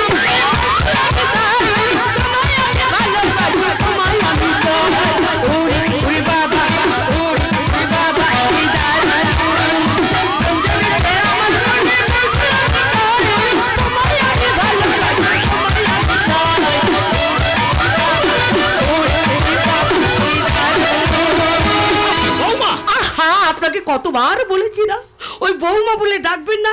ওই বৌমা ডাকতে শুনলে না আমার গাটা যেন একেবারে কুলিয়ে ওঠে, মনে হয় যেন ওই রামায়ণ মহাভারতের যুগে আমি পড়ে আছি। সেই প্রাচীন যুগ থেকেই তো ওই ডাকটা চলে আসছে বৌমা। মেয়েরা লেখাপড়া শিখে যতই শিক্ষিত হোক না কেন, সম্পর্কের চেহারাটা তো একই থাকবে বৌমা। না, থাকে না। আপনি জানেন না, শ্বশুর আর বৌমাতে হচ্ছে ফ্রেন্ড। টিভি সিরিয়াল দেখেন না, শ্বশুর বৌমাকে গাড়িতে করে চাপিয়ে একবার ওই হেপি করে ঘুরতে চলে যাচ্ছে। ওই সিরিয়ালই তো তোমাদের মাথাগুলো খাচ্ছে। একটা লোকের 3টে বিয়ে, ওই সিরিয়াল দেখতে গিয়েই তো কতবার তরকারি পুড়ে যায়। সংসারের সমস্ত কাজ ফেলে রেখে দিন রাত শুধু সিরিয়াল দেখছে। সিরিয়াল হয়েছে। আপনার এই গানের বাণী আপনি বন্ধ করুন তো। হ্যাঁ, সবকিছু বন্ধ করে দিয়ে তো বোবা কালা হয়ে বেঁচে আছে। আর বেশি দিন বেঁচে থাকতে হবে না। যা রোগ বাঁধিয়েছেন গলার ক্যান্সার, ওই রোগে মানুষ কোনোদিন বাঁচে না। আর আপনার টাকার পেছনে শুধু কারি টাকা খরচ হয়ে যাচ্ছে। করে তো আমার মেয়ে ইন্দ্রাণী, তাতে তোমাদের গায়ে এত লাগছে কেন? মানিকচাঁদ তো একটা পয়সাও দেয় না, অপদার্থ একটা মাতাল। আমার স্বামীকে মাতাল বললেন? তুমি তার সহধর্মিনী, ছেলেকে কিছু বলো না, সব অপদার্থ। কাকে তুমি অপদার্থ বলছো বাবা? জানো ও কত বড় বংশের মেয়ে? চুপ কর। কত বড় বংশের মেয়ে? যে মেয়ে সন্ধ্যেবেলায় ঠাকুর ঘরে একটা বাতি জ্বালাতে পারে না, সে যে কত বড় বংশের মেয়ে তা আমার ভালো করে জানা হয়ে গেছে। জানার কি আছে? ওকে পূজারিনী নাকি? আমার বিয়ে করা একমাত্র বউ। তা বাবা, বিয়ে করে যখন বউ নিয়ে এলি তখন তো শ্বশুর বাড়ি থেকে বড় দেখে একটা কাঁচের শোকেস আনতে পারতিস, তার মধ্যে তোর বউকে রেখে দিতিস। কেসটা কি বলবো বাবা, সারাদিন খেটে খুটে যখনই বাড়িতে আসি তখন থেকে তুমি ওর পেছনে চোখের মতো লেগে আছো। দেখো না, সেই সন্ধ্যা থেকে সন্ধ্যা দেওয়া নিয়ে তোমার বাবা আমাকে জানো তাই বলে শুধু অপমান করে একদম কোনো কাজ করবে না, তোমার গায়ের রং কালো হয়ে যাবে না। বাপের বাড়িতে তুমি কোনোদিনও কোনো কাজ করতে না, এখন যদি তোমার শরীর খারাপ হয় তাহলে আমি মায়ের কাছে মুখ দেখাতে পারবো না। মা? আরে তোর মা তো সে কবে মারা গেছেন, আবার মা পেলি কোথায়? কেন, আমার কি আর মা নেই? আমার শাশুড়ি মা আমাকে কত ভালোবাসে, আমাকে আদর করে ডাকে চাঁদ। রোজ রাতে আমাকে ফোন করে বলে, বাবা চাঁদ আমার কচ্ছি মেয়েটাকে যেন কষ্ট দিও না। সেই মাকে দেখতেই তো গিয়েছিলাম, মা আমার হাতে 500 টাকা দিয়ে বলল, বাবা চাঁদ আমি জানি তুমি একটু নেশা টেশা করো, তবে এইসব দেশি চুলাই ফুলাই কেউ না, একটু ভালো মাল মানে এই একটু ইংলিশ খাবে। হেভি ব্যাপার। তাহলে বলো আমার মা তোমাকে কত ভালোবাসে, রোজ মাল খাওয়ার জন্য 500 কোটি টাকা দেয়, আর তোমার বাবা 1 টাকাও দেয়? সংসার চালাতেন আমার পেনশনের সামান্য টাকা খরচ হয়ে যাচ্ছে, মেয়েটা ক্লান্ত পরিশ্রম করে আমার চিকিৎসা সংসারের পেছনে ঢালছে, তুই তো একটা পয়সাও দিস নে। কেন দেয় না? প্রতি মাসে 1000 টাকা করে দেয়, আর এখন লকডাউন চলছে, কোথায় পাবে এত টাকা? ওই 1000 টাকায় আজকাল কিছু হয় না বাবা। আমাদের দুজনের পক্ষে 1000 টাকাই একবারে যথেষ্ট। ইচ্ছে করে গরিব হয়ে আছো বাবা। ইন্দ্রাণীর শ্বশুর মশাই কতবার তো বলেছিল বৌমা আমাদের এখানে আসুক, কত কষ্ট করে জমিদার বাড়ির ছেলের সঙ্গে আমি আর বিয়ে দিয়েছিলাম। ওই বিয়েটাই তো আমার মেয়ের জীবনটাকে নষ্ট করে দিয়েছে। আমি তখন তোর কথায় জোর করে ইন্দ্রাণীকে বিয়েতে রাজি করিয়েছিলাম, কিন্তু এখন আমি ভাবছি আমি মহা ভুল করেছিলাম। বাবা আমি বলছিলাম কি এখনো সময় আছে, ইন্দ্রাণীকে বুঝিয়ে সুঝিয়ে ওর শ্বশুর বাড়িতে পাঠিয়ে দিন, ওরা প্রচুর টাকার মালিক, আমরা রাতারাতি একেবারে হেভি বড়লোক হয়ে যাব। না, কেন যাবে? যে ছেলে অষ্টমঙ্গলা করতে এসে এখানে ফেলে রেখে ব্যবসার কাজে বিদেশে যাচ্ছি বলে চলে গিয়ে ফোন করে জানিয়ে দেয় আমি আর দেশে ফিরবো না, সে ছেলের বাড়িতে আমার মেয়ে যাবে কেন? আমার মেয়েকে ফেললা নাকি? তাহলে তুমি তোমার অহংকার নিয়ে পড়ে থাকো বাবা। হ্যাঁ থাকবো, যতদিন বাঁচবো আমি মাথা উঁচু করে বাঁচবো। বোনের পয়সায় বসে বসে খায়, তার আবার বড় বড় কথা। দেখো একদম আজে বাজে কথা বলবে না। কেন, আত্মসম্মানে লাগলো বুঝি? লাগবে না, আপনি শুধু ওকে অপমান করবেন আর ও দাঁড়িয়ে শুনবে কেন? ইন্দ্রাণী তো প্রচুর টাকা মাইনে পায়, কি করে এত টাকা? সে কৈফিয়ত তোমাকে দেবে নাকি? আলবাত দিতে হবে। এই সংসারে থাকতে গেলে সমস্ত টাকার হিসেব আমাকে দিতে হবে, আর তাছাড়া যা রোগ বাঁধিয়েছেন ওই রোগ কোনো দিনও সারবে না। তাই বলছিলাম বাবা, বলছিলাম কি আপনি মরার আগে এই বাড়িটা আপনি আমার নামে লিখে দিয়ে যান বাবা। দেবো বৌমা, দেবো। মরার আগে আমি তোমাদের এই বাড়ি থেকে বের করে দেবো। তুমি কিন্তু বড্ড বেশি বাড়াবাড়ি করছো। ইন্দ্রাণীর সমালোচনা করছে, এটা দিন রাত খেটে মরে যাচ্ছে, সারাদিন ঠিক মতো খাওয়া হয় না, সেই রাতে বাড়ি ফেরে। দেখুন আমার কথা ছুটতে মেরে বাড়িতে ফেরে কিনা, কোনো একটা ভালোবাসা মানুষের সঙ্গে একটু মেলামেশা, তা না হলে এত রাত পর্যন্ত কি করে? আরেকবার ওই কথা উচ্চারণ করলে ঘাড় ধাক্কা দিয়ে বাড়ি থেকে বের করে। আমাকে বাড়ি থেকে বের করে দিবি? বার কর দেখি তোর কত ক্ষমতা। ঘাটের মারা মরেও না, মরলে একটু শান্তি পাই। বৌমা, তুমি আমার গায়ে হাত তুললে বৌমা, তুমি এত বড় কথাটা বলতে পারলে বৌমা? কেন পারবে না? তুমি সারাদিন আদা জলকে ওর পেছনে লেগে থাকো, তাহলে তো এই কথা বলবে। কি ব্যাপারে দাদা? আজ আমার জন্মদিন, আর কিছুক্ষণ পরে প্রদীপতা দাদা আসছেন আমাদের বাড়িতে, আর আজকের দিনেই তোরা অশান্তি শুরু করেছিস। দেখো না স্বর্ণ, সেই সন্ধ্যা থেকে সন্ধ্যে দেওয়া নিয়ে তোমার বাবা আমাকে জানো তাই বলে শুধু অপমান করছে। সত্যি বাবা, তোমার যত বয়স বাড়ছে ব্রেনটা আস্তে আস্তে খারাপ হয়ে যাচ্ছে। আসলে তুমি আমার বউদিকে একদম সহ্য করতে পারো না। একদম ঠিক কথা বলেছে স্বর্ণ, ওই মানুষটার সঙ্গে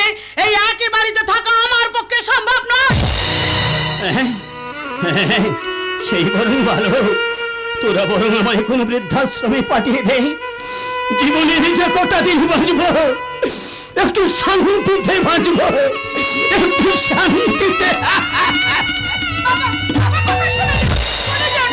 দূর ছাড় তো আমার কথা, বাবার বিরোধী হয়েছে। শোন, যে কথাটা তোকে আমি বলছিলাম, প্রদীপের দাদা তো একজন বড় বিজনেসম্যান, ওনাকে ধরে আমার একটা রুট পারমিট করে দিস। হ্যাঁ রে বাবা, হ্যাঁ, আগে আমার বিয়েটা হতে দে। কিন্তু গাড়ি কিনতে তো অনেক টাকা দরকার, তুই এত টাকা পাবি কোথা থেকে? জানো, ইন্দ্রাণী দেবে, ও তো প্রচুর টাকা মাইনে পায়। তার দাদার ব্যবসার জন্য কিছু টাকা দিতে পারবে না, আর তার যদি না পারে তাহলে লোন নেবে। সত্যি ইন্দ্রাণী টাকাগুলো কি করছে? জমাচ্ছে গো, জমাচ্ছে, নিজের ভবিষ্যৎ করছে। আমি সবই বুঝি। সত্যি বৌদি, আমার যদি অত টাকা রোজগার থাকতো না, আমি কবেই বাবার অপারেশনটা করিয়ে দিতাম। স্বার্থ স্বার্থ, বুঝলি? এই দুনিয়া তো সবাই স্বার্থ নিয়ে চলাফেরা করে। না যাই, আমাকে আবার বাজার থেকে কয়েকটা জিনিস আনতে হবে, ওদের আসার তো সময় হয়ে গেল। হ্যাঁ, আমিও যাই বাবা, কত কাজ পড়ে আছে। এই শোনো, তোমাকে যে বলেছিলাম ওই বাজার থেকে আমাকে ফর্সা হওয়ার একটা ক্রিম এনে, তাই ক্রিমটা তো তুমি আমাকে এনে দিলে না। জানো কত বড় নেতা আসছে আমাদের বাড়িতে। তুমি তো এমনিতেই সুন্দর দেখতে, বিউটিশিয়ান না?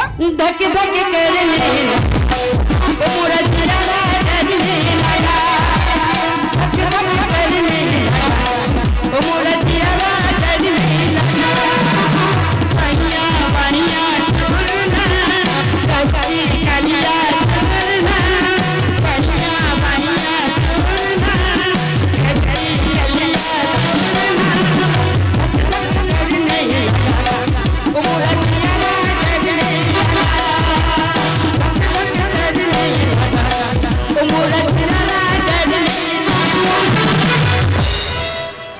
জন্মদিন জন্মদিন জন্মদিন, আজ আমার জন্মদিন। আর সেই সঙ্গে আমার বিয়ের পাকা দেখা। যদিও প্রদীপকে আমি সেই কলেজ লাইফ থেকে ভালোবাসি, আজকে প্রদীপের দাদা আসছেন আমাকে আশীর্বাদ করতে। ও আমার যে কি আনন্দ হচ্ছে, কিন্তু প্রদীপ এখনো আসছে না কেন? আমি এসে গেছি স্বর্ণ, আমি এসে গেছি। আর বলো না গো, এই লকডাউনের জন্য না গাড়ি ঘোড়া একদম চলছে না, তাই আসতে একটু দেরি হয়ে গেল। তুমি কোনোদিন ঠিক টাইমে এসেছো বলো? চিরটা কালই তো তোমার দেরি করে আসে সময়।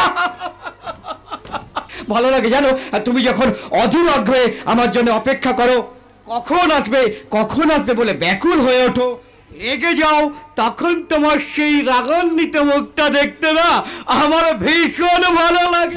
তার মানে আমাকে রাগিয়ে দিয়ে তুমি খুব আনন্দ পাও, তাই না? আরে বাবা, বিরহই তো মিলনকে মধুর করে তোলে। তাছাড়া আর তো কটা দিন, তারপরে সব সময় তো আমার কাছে কাছে থাকবে ম্যাডাম। জানো প্রদীপ, আমার মাঝে মাঝে খুব ভয় হয়। কেন?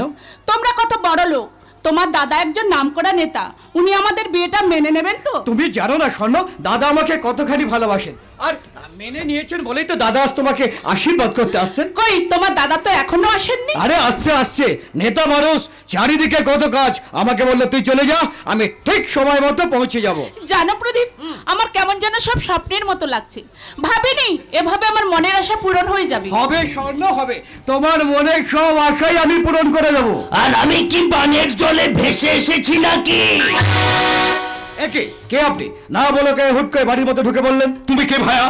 আমার বউয়ের সঙ্গে তুমি হস্তি নষ্টি করছো। কি জানতা বলছেন কি আপনি? আমি যাতে বলছি, ভালো সুন্দর ছেলে দেখে তুমি ওর গলায় ঝুলে যাচ্ছ আমার সোনু। আমি ওর স্বামী। 5 বছর আগে আমাদের রেজিস্ট্রি ম্যারেজ করে বিয়ে হয়েছিল, ভালোবাসার বিয়ে, আই মিন লাভ ম্যারেজ। এসব কি বলছেন কি আপনি? তোমার মনে আছে সোনু, প্রেমের শুরুতে তুমি আমি প্রথমে বেড়াতে গিয়েছিলাম সুন্দরবন। কি ভীষণ বউ। শোনো, এই ভদ্রলোক সব কি বলছেন? মিথ্যে মিথ্যে সব মিথ্যে। এই যে কি চাই বলুন তো আপনার? প্রথমত আমি তোমাকে চাই, দ্বিতীয়ত আমি তোমাকে চাই, শেষ পর্যন্ত আমি তোমাকে। এখন তোমাকে খুব আদর করতে ইচ্ছে করছে আমার। এত বড় সাহস তো, আমি তোকে জুতো মেরে। কি করছো কি সোনা? দাঁড়ান, ও যে আপনার স্ত্রী, তার কি প্রমাণ আছে আপনার কাছে? অবশ্যই আছে, কিন্তু ভাইয়া তোমাকে তো আমি দেখাবো না। কেন? ওর বাড়ির লোককে ডাকো, প্রমাণ হয়ে যাবে। আমি তোমার নামে করে মামলা করবো। তুমি আমার বউকে বিয়ে করতে এসেছো? ও স্বর্ণ, এই ভদ্রলোক সব কি বলছেন? তুমি বিশ্বাস করো, এই ভূতটাকে আমি কখনো দেখিনি। আস্ত একটা পাগল আমাদের বাড়ির মধ্যে ঢুকে পড়েছে। কে বাড়ির মধ্যে ঢুকে পড়েছে রে স্বর্ণ? দেখো না বৌদি, এই লোকটা বাড়ির মধ্যে ঢুকে বলছে আমি নাকি ওর বউ।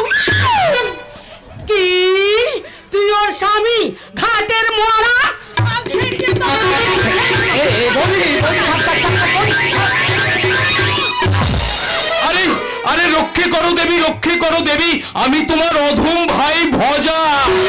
ও মা ভজাদা তুমি, আমি তো চমকে গেছিলাম গো। তা কিরকম ভরকে দিলাম বলো? তা ভাইয়া একেবারে ঘাবড়ে গেলে তো? আমার শেষ সম্বলটুকু তুমি আমার হাত থেকে ছিনিয়ে নিলে। তা ভাইয়া কি করা হয়? আমি বিডিও অফিসে চাকরি করি, তা আপনি এরকম সেজে গুজে? ও তো যাত্রা করে, তাই এইভাবে সেজে গুজে। তা হ্যাঁ রে ভাই, এতদিন কোথায় ছিলি? ভালো আছিস তো? একদম ভালো নেই রে দিদি ভাই।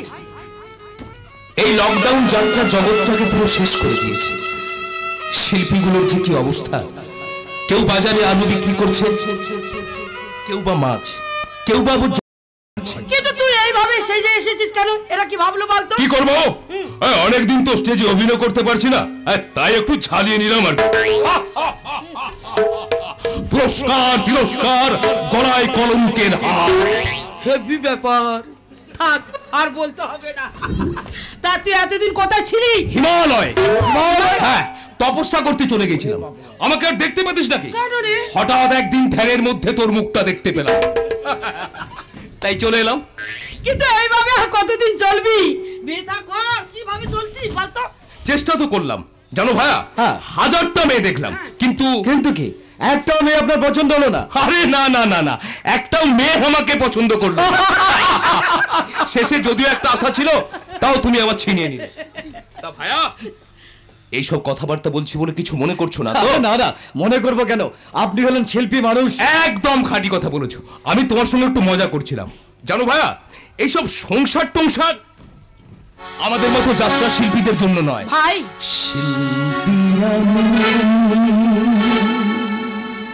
গাইব শুধুই গাইব শুধুই শিল্পী আমি গাইব শুধুই গাইব শুধুই গাই আমার গঙ্গা হাসি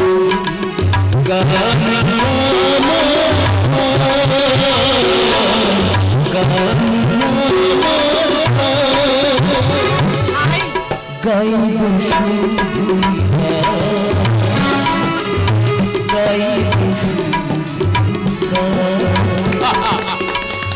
কেমন গাইলাম বলো? একেবারে ফাটাফাটি। এই দিদি, মেশুবাবু কোথায় রে? দেখ ওই দিকে কোথায় আছে। ঠিক আছে, তোরা কথা বল, আমি মেশুমশার সঙ্গে একটু দেখা করে আসি, কেমন? অদ্ভুত মজার মানুষ, আসরটা একেবারে জমিয়ে দিয়ে গেল। আসর জমাতে আমিও পারি, তাই আমার ছোট ননদের জন্মদিনে আমি গেয়ে উঠবো happy birthday to you, happy birthday to you, happy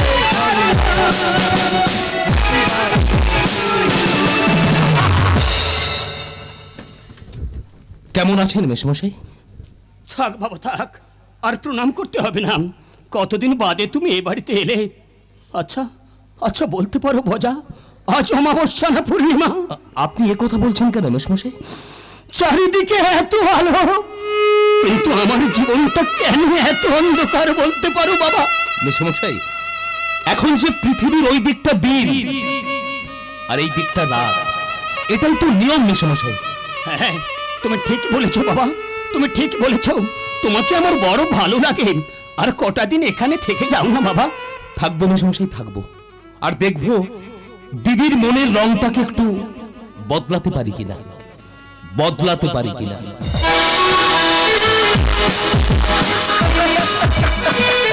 আজকের এই আনন্দের দিনে তোমাদের দুটো মন রঙে রঙে ভরে উঠুক না। আমি যাই, তোমাদের জন্য না খাওয়ার ব্যবস্থা করি। এই শোনো শোনো, তোমার সঙ্গে একটা কথা আছে। প্রদীপের দাদাকে দিয়ে তোমার দাদা রুট পারমিটটা করে নিও, কেমন? হ্যাঁ গো বৌদি, হ্যাঁ, ও নিয়ে তুমি চিন্তা করো না। আচ্ছা আমি আসছি। আচ্ছা, স্বর্ণকে ভালোবেসে আমি ভুল করলাম না তো? আচ্ছা, ওরা কি শুধু আমার টাকাকেই ভালোবাসে? আচ্ছা, স্বর্ণকে বিয়ে করে আমি জীবনে সুখী হতে পারবো তো? কি ভাবছেন মশাই? ভাবছি শুধু তোমার কথা। সত্যি বলছো? হ্যাঁ গো, সত্যি সত্যি সত্যি, চন্দ্র সূর্যের মতো সত্যি। প্রদীপ, স্বপ্ন যে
দাদার একমাত্র ছোট্ট বোন স্বর্ণচাপা। মা মারা যাওয়ার পর ওকে আমি কোলে পিঠে করে মানুষ করেছি। আজ ওর জন্মদিন, তাই ওর বয়ফ্রেন্ডের সঙ্গে আনন্দ করছে। আচ্ছা, ওরই নাম তাহলে প্রদীপ? বাবা, দুজনকে ভারী সুন্দর মানাবে, ঠিক যেমন আমাকে মানাতো ওর সঙ্গে। না না, এত চেষ্টা করো তবু ওকে বলতে পারছি না। কেন কেন হৃদয়ে দোরগোড়া এসে পুরনো স্মৃতিটা ধাক্কা মারে? কেন যে পাবে চলে এলি, সে পথ এখন ভুলে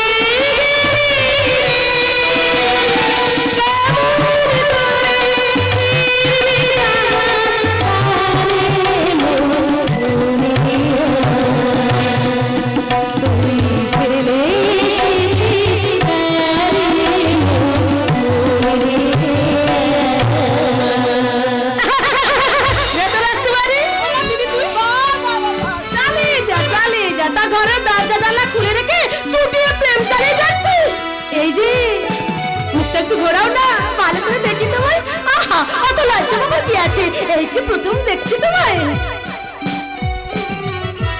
বাবা, একদম রাজপুত দিদি। তোর জন্মদিনে দিদির তরফ থেকে ছোট্ট উপহার শাড়ি, আর এই প্যাকেটের মধ্যে আছে দাদার একটা জামা, বৌদির একটা কাপড়, আর বাবার একটা পাঞ্জাবি আছে। বাবারে বাবা, পুরো দোকানটাই তুলে নেছিস রে দিদি। তোদেরকে যে আমার আরো অনেক কিছু দিতে ইচ্ছে করে রে বোন দিদি, কিন্তু সামান্য যে কত টাকা মাইনে পায় তাতে বাবার চিকিৎসার সংসার চালাতে সব শেষ হয়ে যায়। বাবার কঠিন অসুখটা না থাকলে তোদেরকে যে আমি আরো অনেক কিছু দিতে পারতাম রে বোন। সবার জন্য উপহার দিয়ে এলেন, কই আমার জন্য তো কিছু আনলেন না? এই গরিব দিদির উপহার তুমি নেবে ভাই? উপহার নেব কিনা বলতে পারছি না, তবে একটা জিনিস কিন্তু আমার চাই দিদি। বলো তোমার কি চাই? আরে বাবা, আমার বোনটাকে তো তোমার হাতে তুলেই দিলাম, আর কি চাই বলো তোমার? আপনার আশীর্বাদ। আশীর্বাদ করুন দিদি, আমাদের বিবাহিত জীবন যেন সুখের হয়। আমিও মেয়েকে আশীর্বাদ করার জন্য চলে এলাম।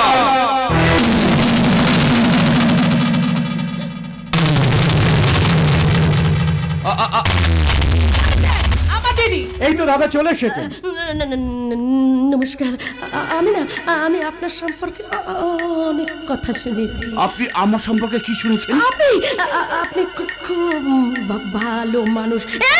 এই তোরা তাড়াতাড়ি বাড়ির ভেতরে যা, আর দাদা বৌদিকে গিয়ে বল যে প্রদীপের দাদা মৈতোষ বাবু এখানে এসেছে। চলো প্রদীপ, চলো বাড়ির ভেতরে চলো। হ্যাঁ তাই চলো। তাহলে বেশি লিয়া, স্বর্ণ তোমার বোন, প্রদীপ আমার ভাই তোমার বোনকে ভালোবাসে। তুমি ভাবলে কি করে তোমার মতো একটা বাদ ডান্সের বোন হবে কিনা মন্ডল বাড়ির ছোট বউ? চুপ করুন মৈতোষ বাবু, আপনি চুপ করুন। আমি একজন বার ডান্সার, বাড়ির সবাই জানে যে আমি একটা বড় কোম্পানিতে চাকরি করি। আপনার এসব কথা আপনি আমার বাড়িতে বলবেন না। তুমি ভাবলে কি করে তোমার সব ব্যাপারগুলো আমি গোপন করে রাখবো? রাখবেন রাখবেন রাখবেন। বাড়ির সবাই জানে যে আমি একটা বড় কোম্পানিতে চাকরি করি, আর এইসব কথাগুলো যদি জানতে পেরে যায় তাহলে আমার অসুস্থ বাবা সহ্য করতে না পেরে হয়তো মারা যাবে। দোহাই দোহাই মৈতোষ বাবু, এত বড় ক্ষতি আপনি আমাদের সংসারে করবেন না। আমি আপনার দুটি তোর সংসারটাকে আমি ভেঙে ছাড় করে দেবো। আমি প্রদীপকে ডেকে বলে দেবো তুই একটা বাজারের মেয়ে ছেলে। চল সাবধানে। সেদিন বারে তুই আমার গায়ে হাত দিয়েছিলি, আমার মতো লোকের গায়ে হাত। সেদিনের সেই অপমানের কথা আজ আমি বলতে পারিনি। তুই একটা বাজারের মেয়ে ছেলে, তুই একটা বাদ ডান্সার, তুই শরীর দেখে খাস, তুই একটা বেশ্যা।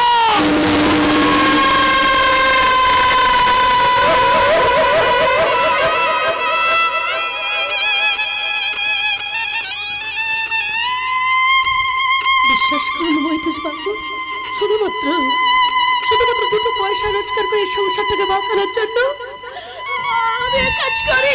বিশ্বাস করেন, আমি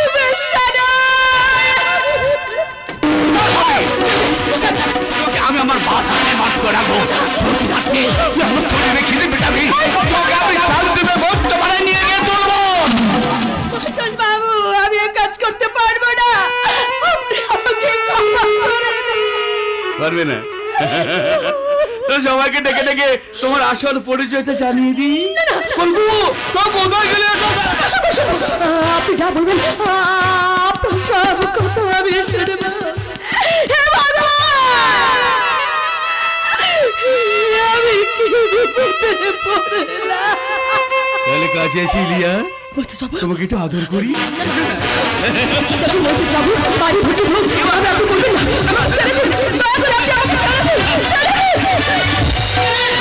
আরে আপনি নিশ্চয়ই প্রদীপের দাদা, আমি দেখেই চিনতে পেরেছি। নমস্কার। নমস্কার। কতক্ষণ এসেছেন? এই মাত্র এলাম, তোমার বোনের সাথে গল্প করছিলাম এই আর কি। কই গো গেলে কোথায়? দেখো মহিতোষ বাবু এসেছেন। আরে দাদা আপনি, আমি তো ভাবতেই পারছি না যে আপনার মতো এত বড় মানুষ আমাদের এই গরিবের বাড়িতে। আরে ওনার পায়ে হাত দিয়ে প্রণাম করো। আরে থাক থাক থাক, আর প্রণাম করতে হবে না, প্রণাম করতে হবে না। তুমি বড় ভালো, তোমার স্থান আমার পায়ে নয়, আমার এই বুকে। আরে বাড়ি সবাইকে ডাকো, গেল কোথায়? আরে প্রদীপ কোথায় গেল? প্রদীপ আয় ভাই, আয় ভাই। তোমাদের কথাবার্তা হয়েছে? আরে থাক মা, থাক থাক, আর প্রণাম করতে হবে না। ওরে শালা, তোমাকে কি সুন্দর দেখতে গো দাদা। আরে যে কথাটা বলার জন্য এখানে এসেছো সেটা বলো। হ্যাঁ সেই কথা, সেই কথা। আর তোমরা সবাই এসে গেছো। আমি ভাবতে পারিনি এ বাড়িতে এসে আমি একটা চরম বাস্তবের মুখোমুখি হব। আমি বুঝতে পারিনি এ বাড়ির একমাত্র মেয়ে হয়ে তুমি। দোহাই মহিতোষ বাবু, ওসব কথা আপনি এদের সামনে বলবেন না। তাহলে যা বলবো তুই রাজি? শুনবো শুনবো, আপনি যা বলবেন আপনার সব কথা আমি শুনবো। বাবা খুব ভালো, খুব ভালো। মহিতোষ বাবু চুপ করে গেলেন কেন? ইন্দ্রাণী কি আপনাকে কিছু বলেছে? হ্যাঁ বলেছে, বলেছে তো, বলেছে। আমি জেনে গেছি। কি জেনে গেছেন মহিতোষ বাবু? বলি বলবো না? রাজি, আমি জেনে গেছি এবারে সবাই নাচ গান করতে ভালো পারে। তাই আজ এই আনন্দ দিনে, মানে আমার এই ভাতৃবধূ জন্মদিনে একটা নাচ গানের অনুষ্ঠান হবে না? নিশ্চয়ই হবে, নিশ্চয়ই হবে। তাহলে হয়ে যাক।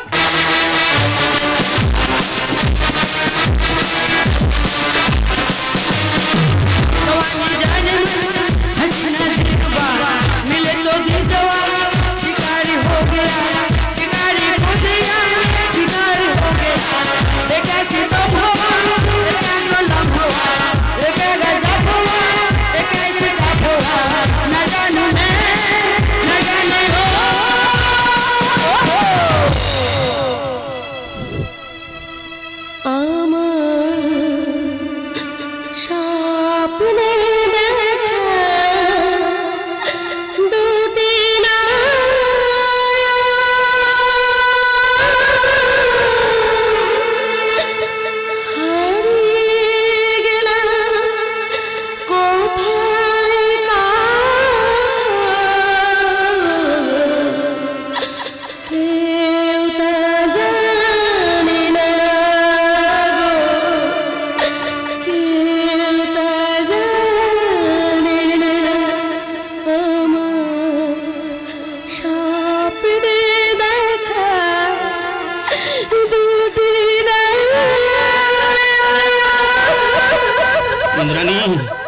ইন্দ্রাণী, তুই এসেছিস মা?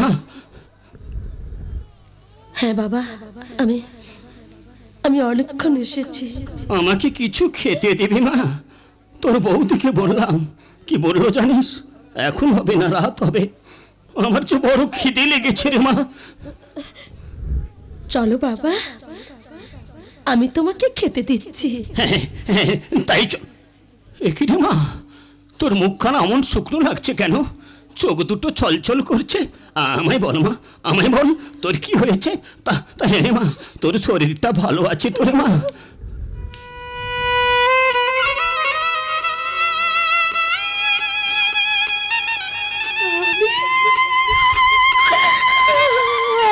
আমি ভালো নেই বাবা, আমার খুব কষ্ট বাবা। আমি ভালো নেই বাবা, আমি ভালো নেই।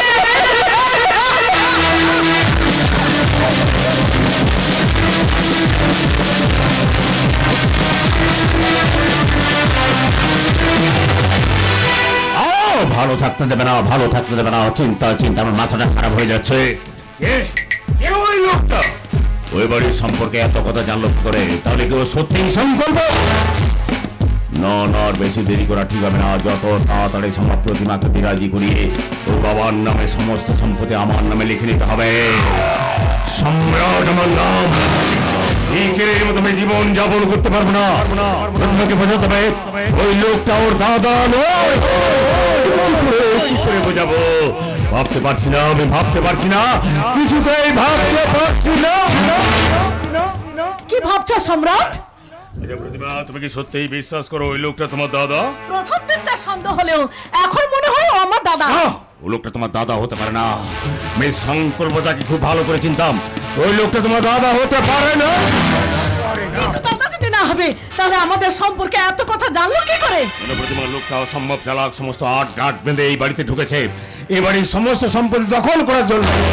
হতে পারে না, কিন্তু কিভাবে প্রমাণ করবে ও আমার দাদা নয়, যেখানে বাবা ওকে নিজে দাদা বলে মেনে নিয়েছে?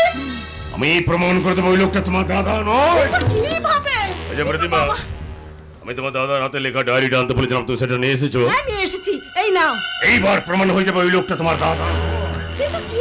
কিভাবে প্রমাণ করবে? কালো কারখানায় গিয়েছিল, গিয়ে একটা বিল তৈরি করেছিল, সেই বিলটা আমি সঙ্গে করে নিয়ে এসেছি। দুটো হাতের লেখা মেলালে বোঝা যাবে ওই লোকটা তোমার দাদা হতে পারে না, কারণ হাতের লেখা নিশ্চয়ই আলাদা হবে। খোলো তো ডায়েরিটা খোলো।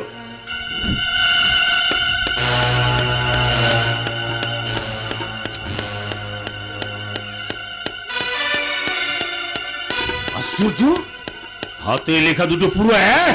হ্যাঁ, তাই তো। তুমি শুধু সন্দেহ করছো। যদি আলাদা মানুষ হতো তাহলে হাতে লেখা মিলতো না।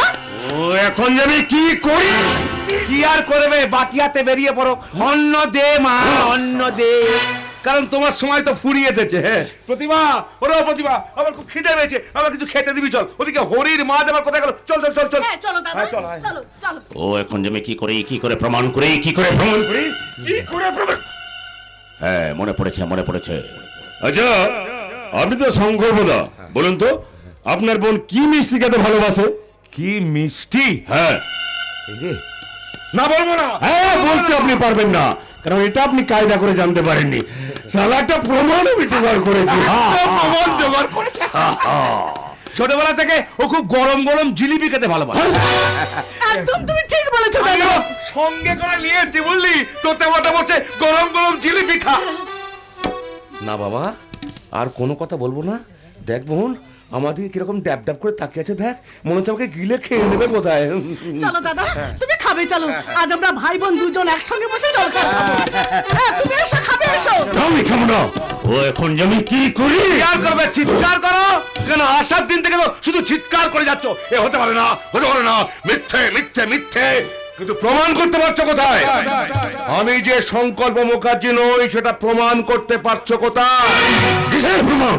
আপনি একটা চোর, আপনাকে আমি মানি না। মেনে না নেওয়া ছাড়া আর তোমার কোনো উপায় নেই সম্রাট। আপনারা কে হোগা রে কালিয়া? চিৎকার চেঁচামেচি না করে ওকে আমার দাদা বলে মেনে নাও। যাবন বোঝাই, গারলটাকে ভালো করে বোঝা। তাছাড়া আমার যে বিদেশে ট্রিটমেন্ট হয়েছিল তার সমস্ত প্রমাণ আমি দেখিয়েছি, তবু এই বিশ্বাস করছে না। এ কে রে? মাথা ঠান্ডা করো, রাগ করো না। এসো, খাবে, এসো। দাদা, তুমিও এসো, আমি তোমার জন্য খাওয়ার ব্যবস্থা করি। এই মনে ভালো বুঝলি, গরম গরম ফুলকো ফুলকো লুচি আর কষা আলুর দম আর এই গরম জিলিপি আর তোর হাতে এক কাপ গরম ওরে ও প্রতিমা, আর কোনো কথা বলবো না। এদিকে আয়, দেখ কিরম ড্যাব ড্যাব করে আমাকে দেখছে, যেন মনে হচ্ছে আমাকে গলা টিপে মেরে দেবে বোধহয় এখনই।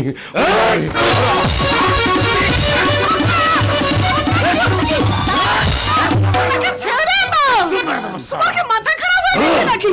দাদা, দাদা, তোমার লেগেছে নাকি? আর একটু পাটা বেরিয়ে যেত। দাদা, তোমার লাগেনি তো? দাদা, আর লাগেনি। মাথা গরম করো না, এসো, খাবে, এসো। দাদা, তুমি এসো, তোমার জন্য আমি খাওয়ারের ব্যবস্থা করছি। হ্যাঁ, তুমি তাড়াতাড়ি চলে এসো। চলো সম্রাট, চলো। আমি কিছু মনে করিনি। চলো চলো, খাবে, চলো খাবে, চলো। তুমি যে সংকল্প মুখার্জি নাও সেটা তুমি যেমন জানো আমিও ঠিক সেই রকম জানি। এবার বড় তো চিনিং বাস, কেন তুমি এখানে এসেছো?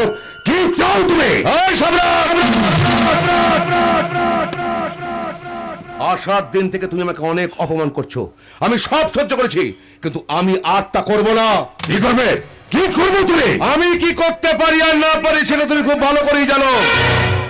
কেন তোমার মনে নেই আমার বিয়ের কিছুদিন আগে তুমি রাতের বেলায় আমার বাবার ঘরে ঢুকে আলমারি থেকে টাকা পয়সা সোনা দানা চুরি করতে চেয়েছিলে? আমি তোমাকে ধরে ফেলেছিলাম, তুমি আমার পায়ে ধরে ক্ষমা চেয়েছিলে, আমি তোমাকে ক্ষমা করে দিয়েছিলাম।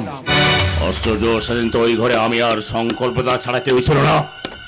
এইসব কথা তুমি জানলে কেমন করে? আমি শঙ্কর মুখার্জি। এই 12 বছর আমি ঘুমিয়েছিলাম, এতদিন বাদে আমার ঘুম ভেঙেছে। এই 12 বছরে এই মুখার্জি পরিবারের অনেক পরিবর্তন হয়েছে। সামান্য কর্মচারী থেকে আমার বোনকে বিয়ে করে তুমি হয়েছে এবাড়ির জামাই। এবাড়ির জামাই হয়ে তুমি এবাড়ির সমস্ত সম্পত্তি ভোগ করতে চাইছো, তাই তুমি আমাকে সংকল্প মুখার্জি বলে মেনে নিতে চাইছো না। তুমি আর মৈতদ মন্ডল মিলে এই 7 দিনের মানুষের ক্ষতি করতে চাইছো, কিন্তু আমি তা হতে দেব না।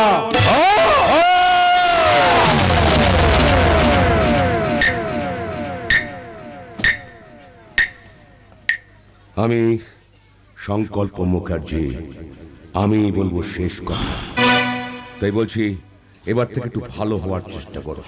অবশ্য তোমাকে বলে লাভ নেই, কারণ কুকুরকে যতই সাবান মাখানো তার গায়ের ওই বোটকা গন্ধ তো কোনোদিন যাবে না।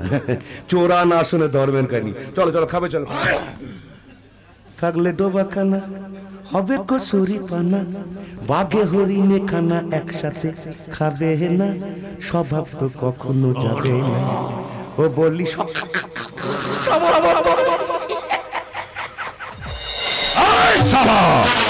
আর আগে তোকে আমি শেষ করে দেবো, বাজিয়ে দেবো তোর বিদায় রজনী।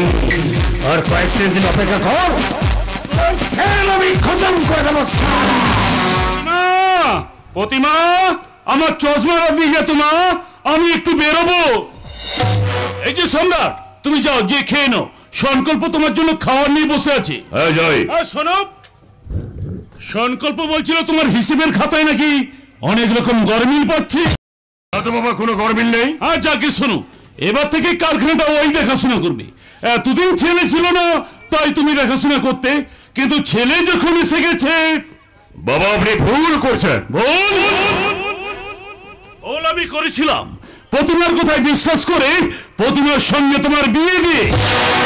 ভুল আমি করেছিলাম আমার ব্যবসার সমস্ত দায়িত্ব তোমার উপর ছেড়ে দিয়ে, কিন্তু তুমি আমার বিশ্বাসের কোনো মর্যাদা দাওনি। আমি সামান্য একটা পাথরকে হিরে মনে করেছিলাম, তাই এবার থেকে আমার ভুলটা আমি সংশোধন করে নিলাম। সংশোধন করে দেব বাবা, সময় এলে আমিও আপনার ভুলটা সংশোধন করে দেব, শুধু একটু সময়ের অপেক্ষা। সে সময় বোধহয় তোমার জীবনে আর কোনোদিন আসবে না। তুমি নিজের জালে নিজে জড়ে পড়েছো সম্রাট, এই জাল থেকে বোধহয় আর বেরোতে পারবে না। আমি সম্রাট, আমাকে বন্দী করার ক্ষমতা কারো নেই। এই মুখার্জি বাড়ির আকাশে একটাই সম্রাট থাকবে, আর সেটা আমি।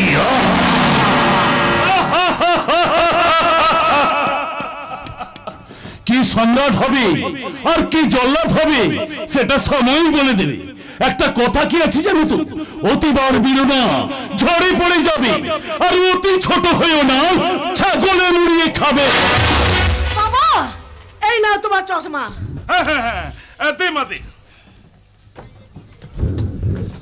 হ্যাঁ চলি, নেহাত তুমি আমার জামাই, তাই তোমার ভুলটা সংশোধন করার সুযোগ দিলাম। একটু চেষ্টা করে দেখো ভালো হতে পারো কিনা। যে 2 দিন আগে আমার ভয়ে কে চলে থাকতো, সে আজকে সাপের 5 পা রেখেছে। মারবো মারবো তোদের সব।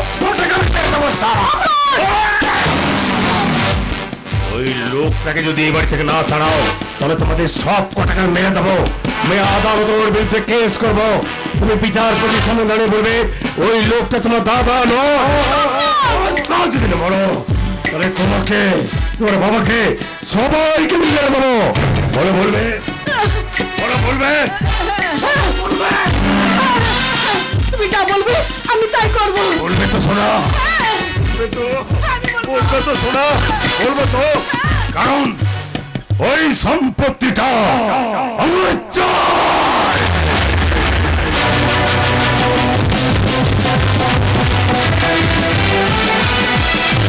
হাহাকার পড়ে গেছে, সারা দেশে একেবারে হাহাকার পড়ে গেছে। সবাই মুখে নেগলা সেটাই ঘুরে বেড়াচ্ছে। স্বাধীন হয়ে গেলে একটা খদ্দের পর্যন্ত নেই, কি জানি কি হবে। যদি একটা দেবো রে দেবো, আমি তোদের কাজ দেবো। বাবু ওইভাবে বলছিস কেন রে? আমি কি তোদের এখানে খোঁজ খবর নিতে আসি না? হ্যাঁ আসেন বাবু, রোজ আসেন, ভোটের আগের দিন ভোট চাইতে আসেন। এবার থেকে রোজ আসুন বাবু। হ্যাঁ মিলি, তোদের এই বস্তির কাঁচা ঘরগুলো আমি পাকা করে দিইনি? হ্যাঁ দিয়েছেন। করে করে বিদ্যুৎ ঢালা রাস্তা আমি করে দিইনি? হ্যাঁ তা দিয়েছেন, কিন্তু আপনার সম্রাট বাবু মাঝে মাঝে আমাদের বস্তিতে এসে আমাদের উপর অত্যাচার করে। সম্রাটটা বড্ড বার বেড়েছে জানিস। দেখি আমি ওর জন্য কি করতে পারি। এই শোন না মিলি, আমারও তোকে একটা কাজ করতে হবে। বলুন বলুন বাবু, কি কাজ করতে হবে? হ্যাঁ তেমন কিছু না, তেমন কিছু নয়। তবে তোদের এই বস্তিতে একটা নয়া মাল থাকবে। নয়া মাল? নাম মিলা। মিলা? আরে ওই কলকাতা থেকে এসেছে। শোন না, বলছি কি এই সূর্য ছেলে সংকল্প তোদের এখানে আসে না? হ্যাঁ আসে বাবু, রোজ আসে, এখানে এসে নাচ গান শুনে আর আমাদের সুখ দুঃখের কথা শুনে টাকা পয়সা দিয়ে আমাদের সাহায্য করে। ওর থেকে একটু দূরে দূরে থাকবি বাবু। শালা এক নম্বরে হারামির বাচ্চা। আমি ভেতরে ভেতরে খবর পেলাম তোদের এই বস্তু থেকে তাড়াতে চাইছে। কি বলছেন বাবু? আরে কি বলছি, এই দিলাম রাজনীতি বুঝছি, এই দিলাম রাজনীতি। শোনা, সামনে তোদের বস্তুতে উৎসব আছে, সবাই মিলে ভাগ করে নিবি, সবাই মিলে আনন্দ করবি, আনন্দ আনন্দ। আরে সালা, আপনি কি ভালো মহিতোষ বাবু? মহিতোষ বাবু জিন্দাবাদ, মহিতোষ বাবু জিন্দাবাদ। আরে বেলি, কতদিন পরে এলাম, একটু মুনু মুনু হবে না? একটু মাল খাওয়া না রে।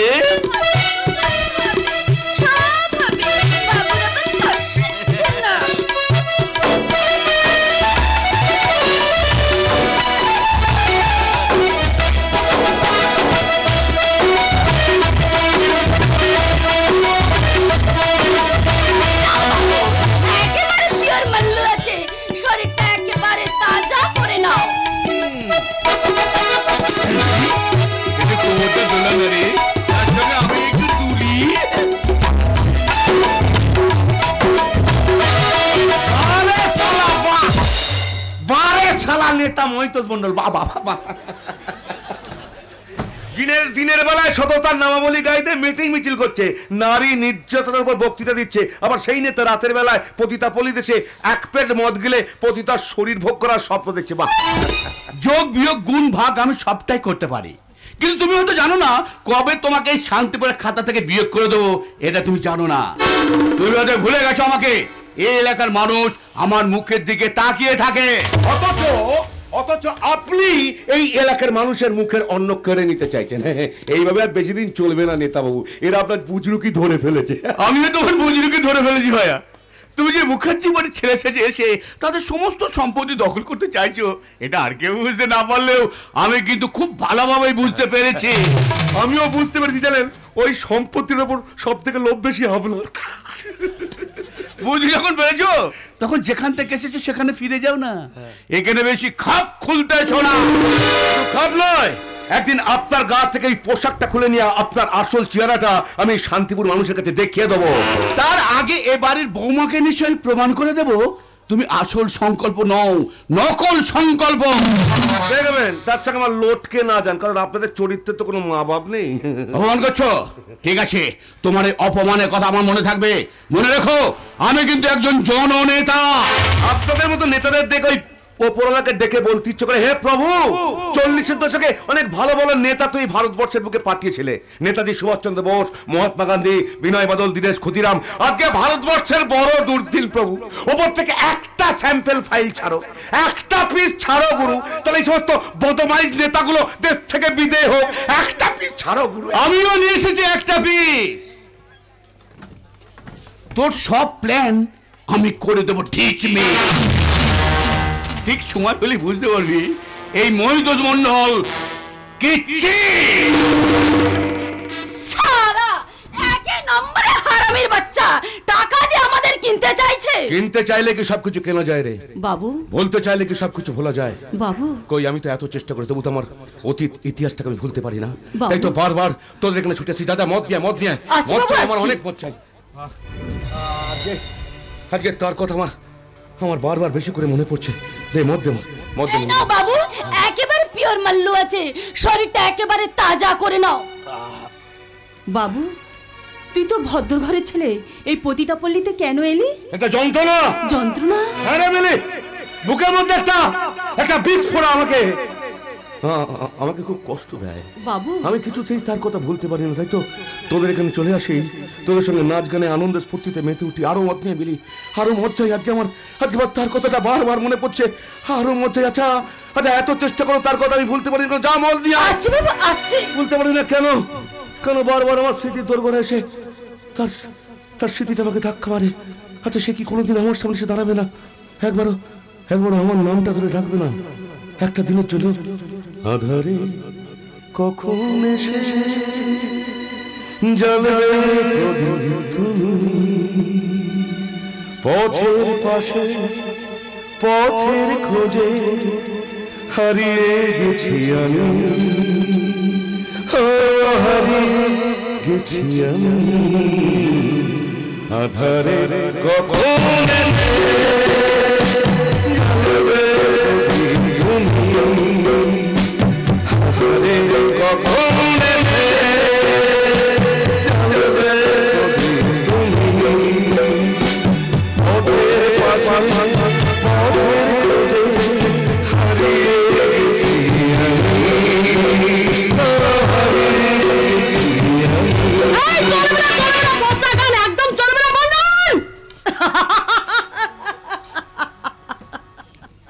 এসে গেছি। সালা ইলা যখন একবার বস্তিতে ঢুকে পড়েছে না, তখন বস্তির সব মানুষগুলো মাথাটা আমি চিবিয়ে চিবিয়ে খাবো। হাই লেকে পেলা পেলা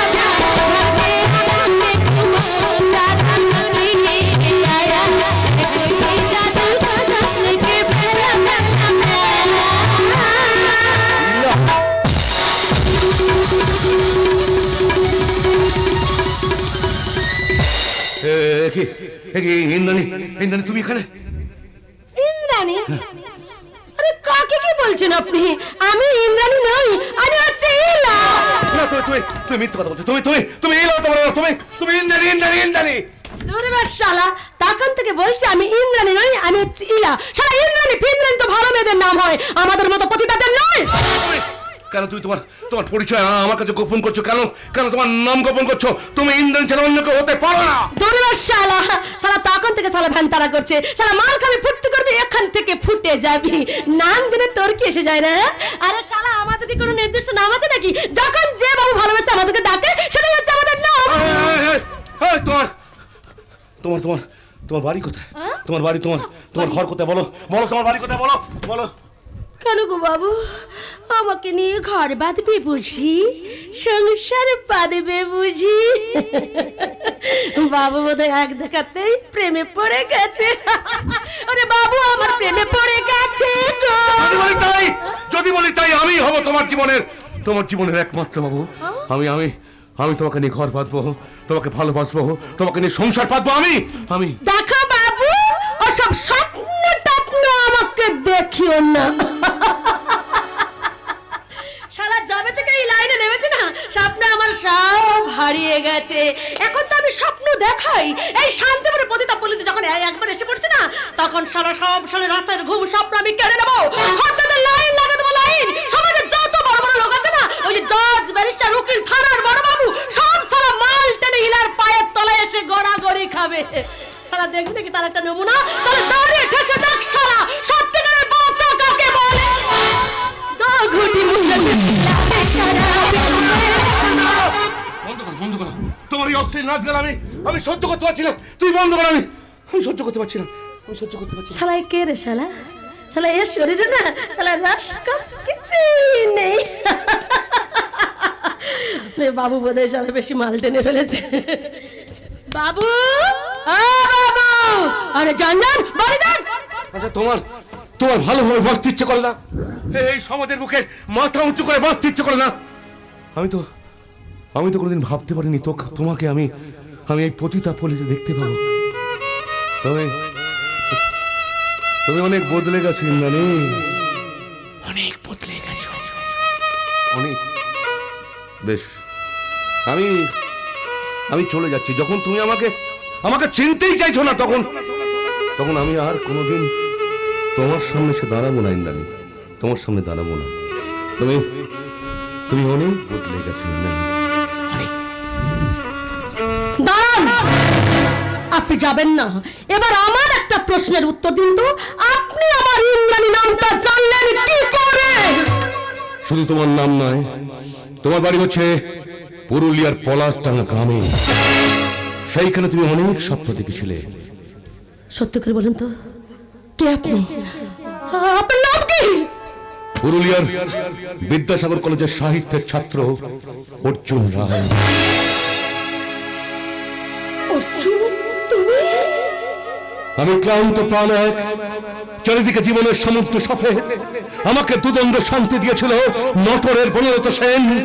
চুলতার কবেকার অন্ধকার বিদিশার নিশা, মুক্তার সাবস্তির কারুকার্য। অতি দূর সমুদ্রের পরে হাল ভাঙা নাবিক হারাইছে দিশা। 15 বছর পর তুমি? আজও দিশা হারাইনি, আজও দিশা হারাইনি।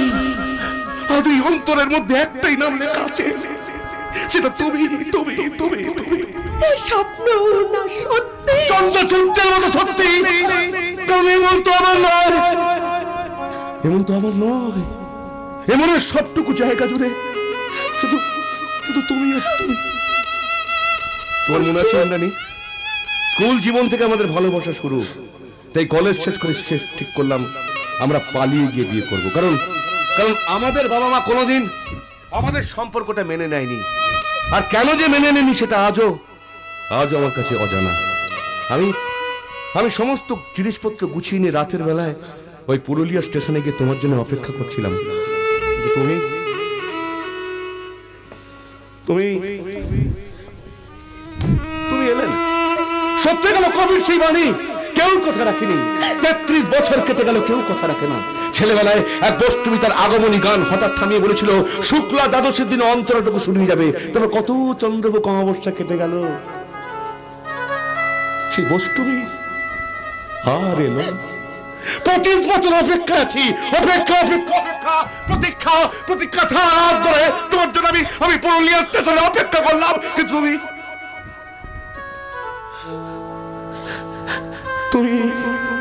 এলে না। তো জানো, নিজের উপর একটা ঘৃণা জন্মালো। আমি ভাবলাম, যাকে আমি ভালোবাসলাম, যার জন্য আমি সবকিছু ছাড়তে চাইলাম, সে আমার সঙ্গে এইভাবে বেইমানি করলো, আমাকে ঠকালো। উঠে বললাম ট্রেনে, যেদিকে দু চোখ যায় বেরিয়ে পড়লাম। জানো, ট্রেনে উঠে কি আশ্চর্যজনক ভাবে একজন মহান মানুষের সঙ্গে আমার দেখা হয়ে গেল। আর তার দয়াতেই আমার জীবনটা গেল বদলে। সেদিন আমিও তৈরি হয়েছিলাম, সমস্ত জিনিসপত্র গুছিয়ে নিয়ে বেরোতে যাব। বাবা আমার সামনে এসে দাঁড়ালো, বলল, ইন্দ্রাণী বাড়ি থেকে পালিয়ে যাচ্ছিস মা? আর আমার ছোট্ট বোনটা এক দৃষ্টিতে ফেল করে আমার মুখের দিকে তাকিয়ে আছে। বাবা অসুস্থ, দাদা বেকার, আর ছোট্ট বোন। পাছে তুমি ফোন করো, সেজন্য মোবাইলের সুইচটা পর্যন্ত বন্ধ করে দিয়েছিলাম। পারিনি অর্জুন, সংসারের প্রতি দায়িত্ব কর্তব্য পালন করতে গিয়ে আজ আমি তোমার ভালোবাসার কাছে হেরে গেছি অর্জুন। সবাইকে ছেড়ে, সংসারকে ছেড়ে তোমার কাছে চলে আসতে আমি পারিনি। কিন্তু কি ভাগ্য দেখো আমার, তোমার সঙ্গে আবার আমার দেখা হয়ে গেল। সেই দেখা হলো, কিন্তু বড় দেরি করে হলো। তারপর শুনলাম তুমি নাকি বিয়ে করেছো। হ্যাঁ, পরিস্থিতির চাপে পড়ে বিয়ে করতে আমি বাধ্য হই, কিন্তু স্বামীর ঘর করা আমার আর হলো না। অষ্টমঙ্গলার দিন তোমার স্বামী তোমাদের বাড়িতে তোমাকে রেখে গিয়ে ফোন করে বলে, বিদেশে আমার বউ আছে, আমি আর দেশে ফিরবো না, তাই তো? আশ্চর্য, তুমি এসব কথা জানলে কি করে? তোমার শ্বশুরমশাই তোমাকে ফিরিয়ে আনার জন্য একবার তোমাদের বাড়িতে গিয়েছিল, কিন্তু তুমি তোমার শ্বশুরমশাইয়ের সঙ্গে শ্বশুর বাড়ি আসোনি। ঠিক বলছি তো? একদম ঠিক বলছো। তাছাড়া এতক্ষণ ধরে লক্ষ্য করছি তোমার মুখের চেহারা অনেকখানি বদলে গেছে। আজ থেকে 15 বছর আগে একটা মানুষের মুখের চেহারা এতখানি পরিবর্তন হতে পারে? অনেকটা ঠিক তোমার স্বামী সংকল্প মুখার্জির মতো, তাই? কারণ এখন যে আমি সংকল্প মুখার্জি। হ্যাঁ, একদম ঠিক বলছো, কিন্তু এটা কি করে সম্ভব? সম্ভব, বিজ্ঞানের যুগে সবকিছুই সম্ভব। একটা ছেলেকে মেয়ে বানিয়ে দিয়েছে, আর এটা সম্ভব নয়। তার জন্য এর জন্য আমার মুখের খানিকটা জায়গা অবশ্য প্লাস্টিক সার্জারি করতে হয়েছে। কেন অর্জুন কেন? বলবো, আমি তোমাকে সব বলবো, তবে এখানে না, অন্য কোথাও। আমি অর্জুন না, এখানে আমি তোমার স্বামী সংকল্প মুখার্জি। কি দেখছো আমার মুখের দিকে অমন করে? কি দেখছো? দেখছি 15 বছর আগে হারিয়ে যাওয়া অর্জুনকে, যার ভালোবাসার সঙ্গে আমি প্রতারণা করে তাকে ঠকিয়েছি। আচ্ছা ইন্দ্রাণী, আচ্ছা ইন্দ্রাণী, আমি বলছিলাম কি সেই পুরনো দিনগুলো আবার ফিরে যাওয়া যায় না? না অর্জুন না, আজ যে আমি সব দিক দিয়ে হেরে যাই একটা মানুষ। না না না না ইন্দ্রাণী, আমি তোমাকে হারতে দেবো না। আমি আমার ভালোবাসা দিয়ে তোমাকে জিতিয়ে তুলবো। তোমাকে আমি বাঁচাবো। আমি হারতে দেবো না, আমি হারতে দেবো না অর্জুন। আমি পারবো না। পারবে না অর্জুন, পারবে না। আমার জীবনটা হচ্ছে শেকলে বাঁধা ময়নার মতো। সে ময়না কোনোদিন মুক্ত বিহঙ্গের আকাশে ডানা মেলে উঠতে পারবে না। সংসারে ভারে ভারাক্রান্ত একটা জীবন্ত মেশিন, যে সংসারে চাপে তোলে পিষে তার কল কবজাগুলো সব নষ্ট করে ফেলেছে। সে বাঁচিতে নতুন করে আর কোনোদিন সুর আমি তোমরা সেই বাঁচিতে নতুন সুর, যে সুর তোমাকে বেঁচে থাকার গান শোনাবে, যে সুর তোমাকে ভালোবাসার গান শোনাবে। কারণ এই জীবন তো আমার নয়, এই জীবন যে তোমার। তুমি আমার সঙ্গে যাবে না ইন্দ্রাণী? আমার সঙ্গে যাবে না? যাবো। এই জীবন তোমাকে দিলাম বন্ধু, তুমি শুধু ভালোবাসা বন্ধু, তুমি শুধু ভালোবাসা। এই জীবন তোমাকে দিলাম বন্ধু, তুমি শুধু ভালোবাসা দিও বন্ধু, তুমি শুধু ভালোবাসা দিও। সুখের চেয়ে তুমি যে প্রিয়, তুমি বেশি প্রিয়, তুমি শুধু ভালোবাসা দিও বন্ধু, তুমি শুধু ভালোবাসা দিও।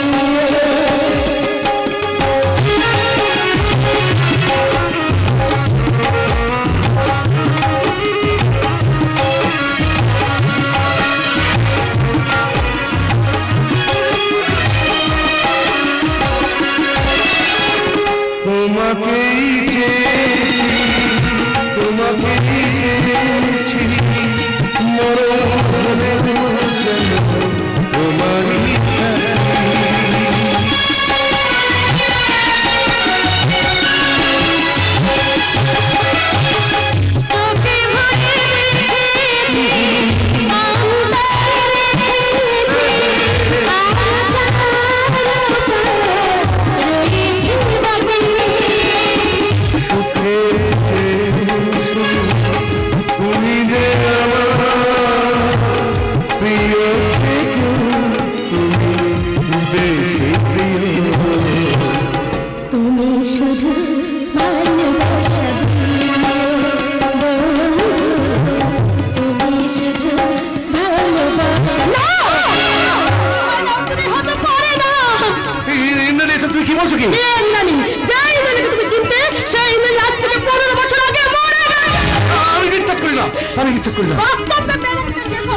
কত টাকা আছে তোমার? আমার কাছে যারা আসে না তারা লাখ লাখ টাকার মালিক। কি আছে তোমার? বিশ্বাস আছে, ভালোবাসা।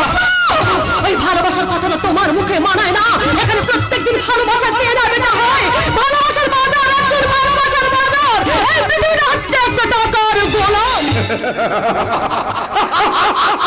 কেন পাগলের মতো হাসছো কেন? তোমাকে এখানে দেখে যদি পাগল হয়ে যেতে পারতাম তাহলে আমাদের ভালোই হতো।